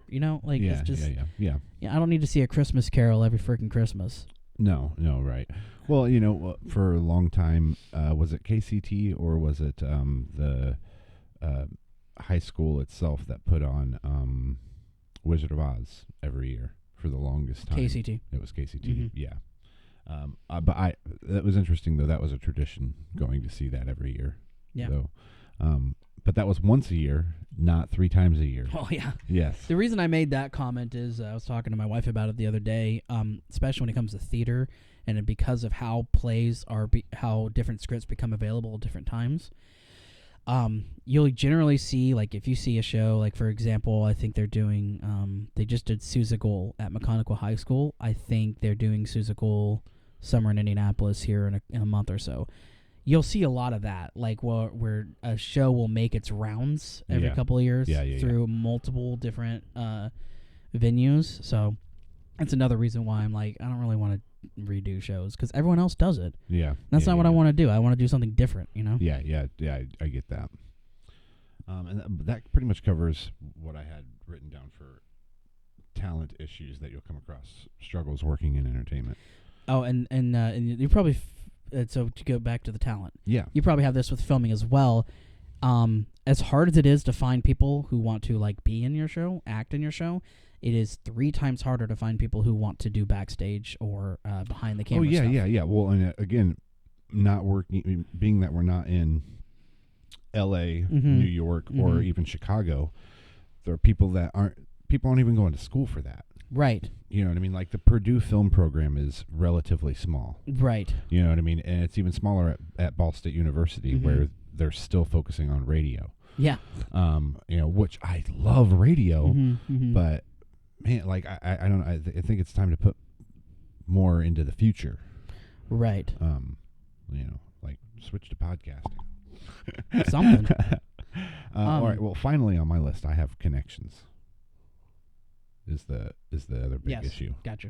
Yeah, is that where you're at too? I thought we did connections and engagement is just similar to me, I guess. Yeah, I got connections on here too. So yeah. Yeah. Well, with the connections, so in film, I'm thinking, okay, besides talent pool, like if you have connections, it bleeds into everything on IMDb. You know what I mean? Yes. And you can start thinking of B and A list actors, that sort of thing. Without connections, you're left with all of the problems we listed in talent. Right. When it comes to like scheduling hell, talent pool, travel and lodging, that sort of thing. Yep. When it comes to connections like with Danville, the reason why it's on YouTube is because I couldn't get a distributor to talk to me. Yeah. Could not get a distributor to basically talk to me. And then the only options that I had to self-distribute were like Amazon Prime. Yeah. And I wasn't going to risk them doing to Danville what they did to Here and Now on Amazon Prime, which was basically they didn't renew our streaming contract after a year because it wasn't getting enough playtime. Yeah. Because they do that metric in watch hours. A 45-minute show has to be watched twice to get 1 watch hour. Yeah. So I mean, we in those regards we screwed ourselves for watch time, but at the same time, one of those things where it's like I guess it just wasn't good enough to get enough watch time. Well, yeah, I mean it just comes down to whether. And that goes back into engagement a little bit too. Is that marketing for it? We did talk about it. We did link to it. But again, it goes back to we don't have a big enough fan base. So if you tell 500 people about something, as opposed to 10,000, you're going to get a lot less people going to see it. Right. Yeah. So connections. So with distribution, like distributing to Netflix, the problem is most of these distribution companies want no unsolicited scripts or projects. Right. And then if they do accept them, they usually have requirements for the quality that some of us didn't know we had to meet when we were making the project. Right. If that makes sense. Yeah, no, it makes So complete sense. if they need it to be in 4K with an SRT file, and you spent 108 hours editing it in the first place with no SRT file, then it's like, well, shit. Now you have to pay a company to do the captions for you. Right. Which comes back down to money.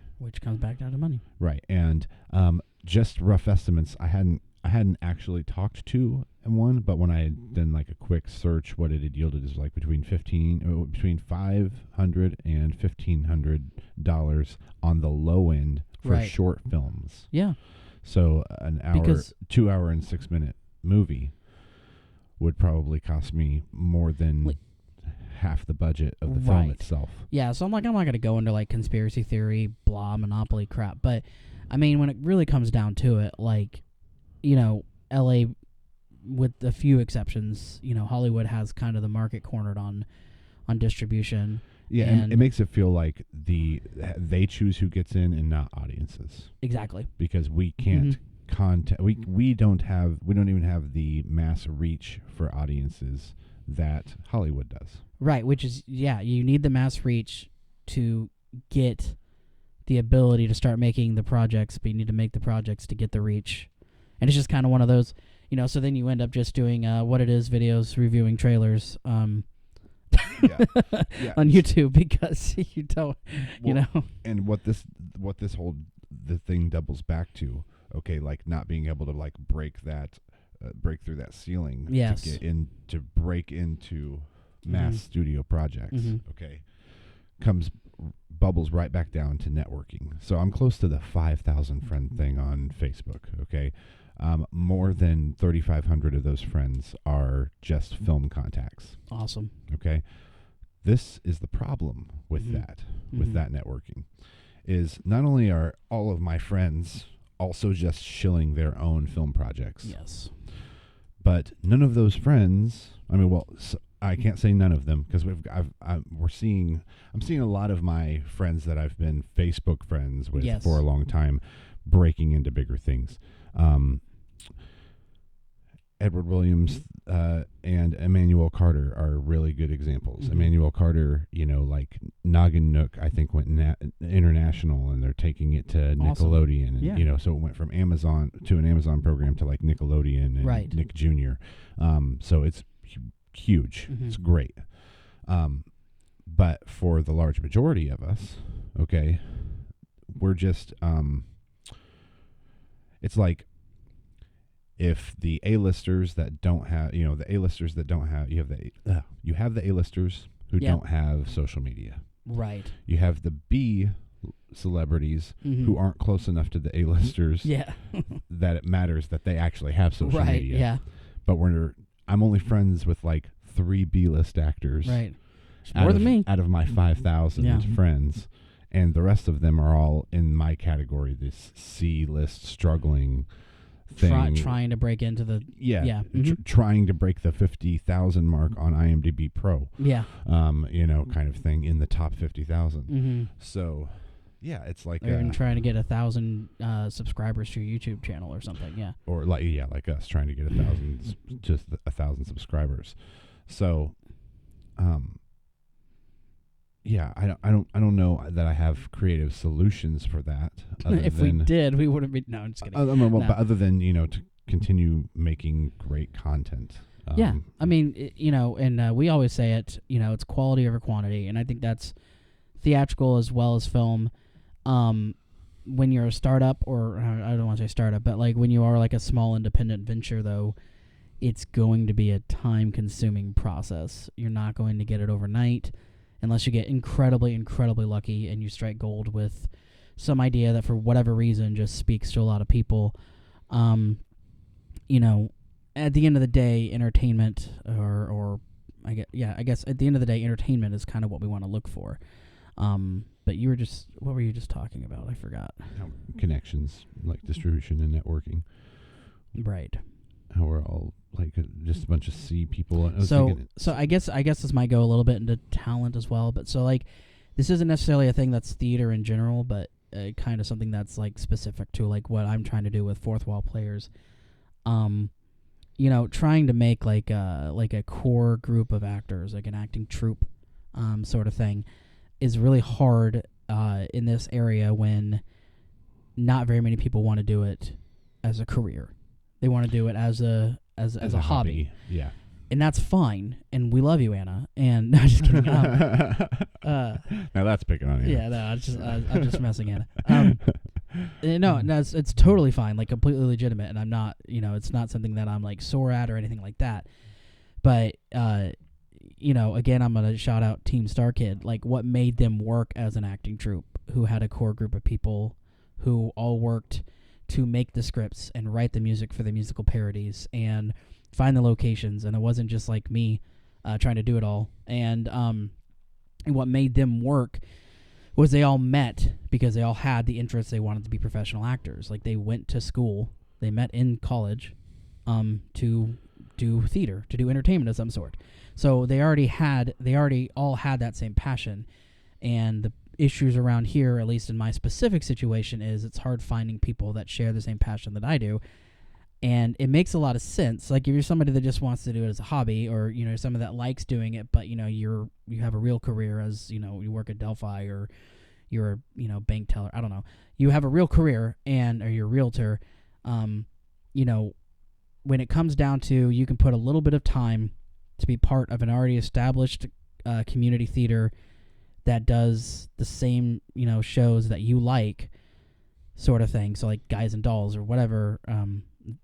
That just popped into my head. That wasn't like a pointed thing, but it's like this thing does Little Shop of Horrors, or they do Titanic. I really like some of those characters. I want to play those characters, so I'm going to audition for it.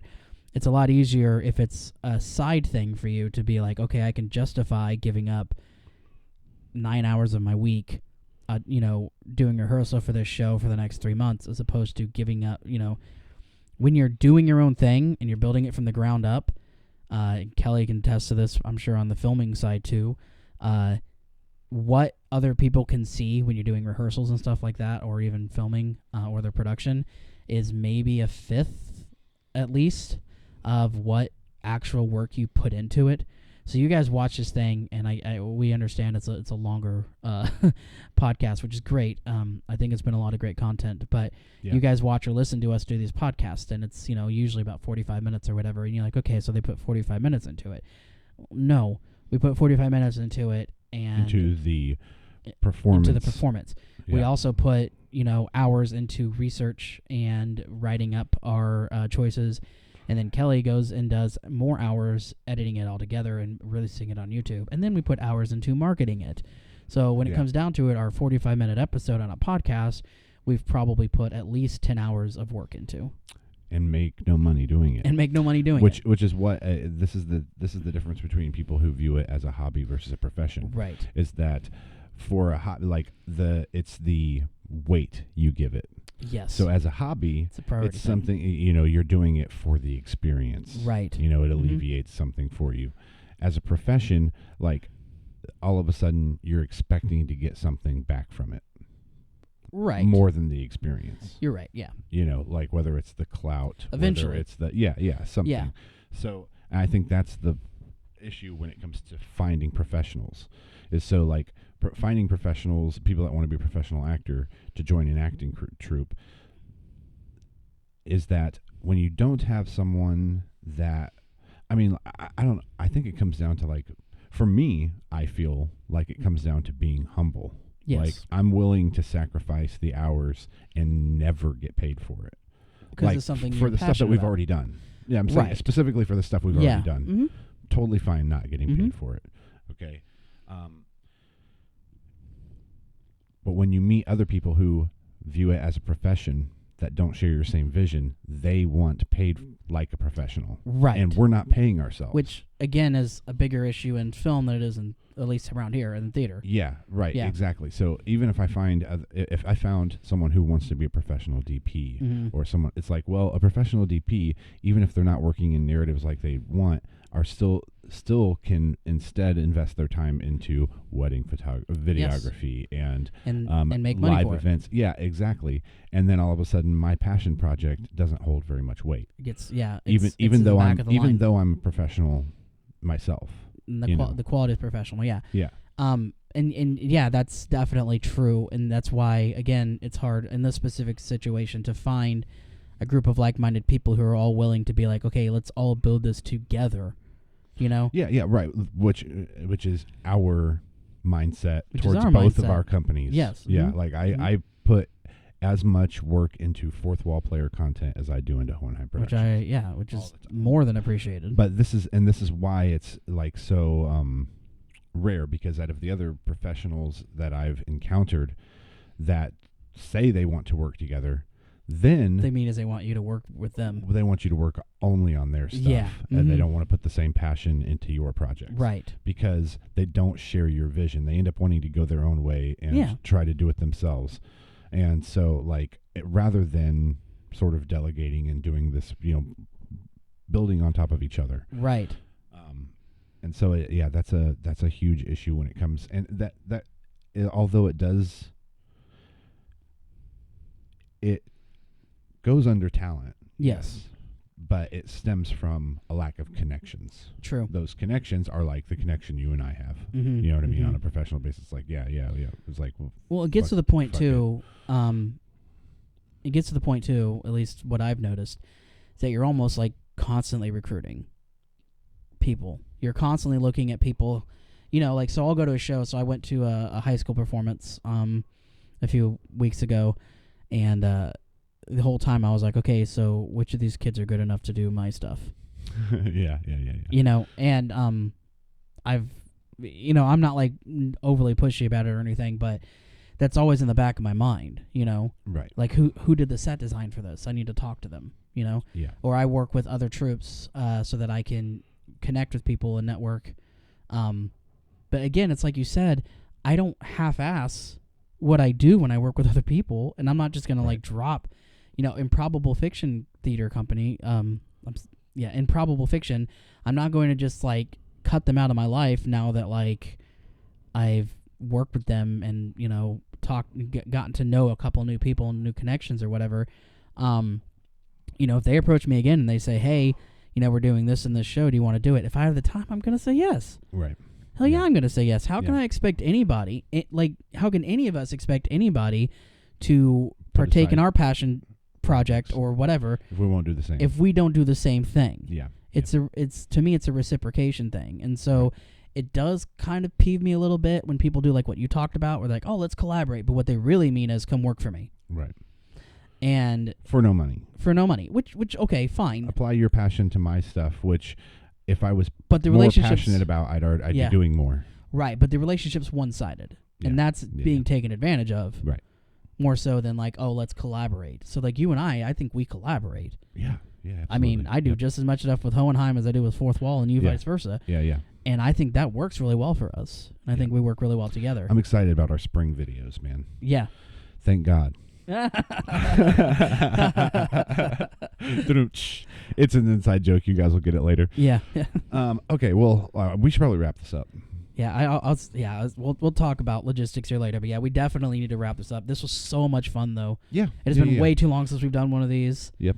And I'm just like the whole time I'm like, let's get it, Yeah. And I think this was a good break open topic. I don't think our other episodes will be nearly this long.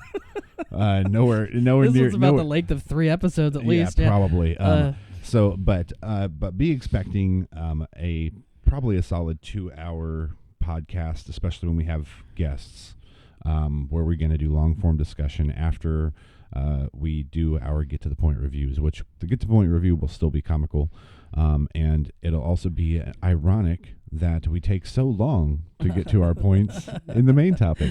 Right. So right. We hope you guys have been entertained. And let us know how you feel about the long form discussion, because again, versus the short form list. we're experimenting a little bit. We Yep. want to see what you guys really prefer. Yep. And we thought this would be fun and different. Yeah, and we're hoping to bring you some really amazing guests this season as well. Yes. We've written out to some really impressive talent that we just haven't heard back from. If any yet. of you know Danny Trejo, let him know we are searching for him. Yeah, be on our searching, podcast. We're searching for Danny Trejo. But we also would like to remind you that this episode is brought to you by Hohenheim Productions and Fourth Wall Players. And for Hohenheim Productions, the best way that you can support us right now is probably just to go watch What Happened in Danville, which is no doubt the premiere video on the Hohenheim Productions YouTube page right now. It'll always have its own little section. Yeah. But right now it is what we are pushing. And as far as Fourth Walls goes, I think it's The Company. The Company, yeah. Yeah, and so The Company, if we hadn't told you about it before, is a web series that we have on Fourth Wall Players channel, and it is inspired by The Office, but it is our take. It's an homage. It's an homage to The Office. Yeah. About a small company called The Company. Yeah. We're making fun of serial entrepreneurship. Yes. That's what we're doing. Yeah. And we're having a lot of fun doing it. It's a lot of fun.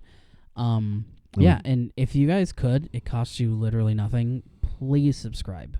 Yeah. And like and comment if you feel like commenting. We love all that stuff. If you even made it this far. If you've even made it this far. If you've listened to this entire thing, if you go to our YouTubes, check us out, subscribe, like, that goes a long way towards us branching out in the algorithm. That's right. And we will see you guys. I'm not sure if we're doing this once every 2 weeks or once a month right now. Yeah. But we'll have a second episode coming to you before too long, for sure. Yeah.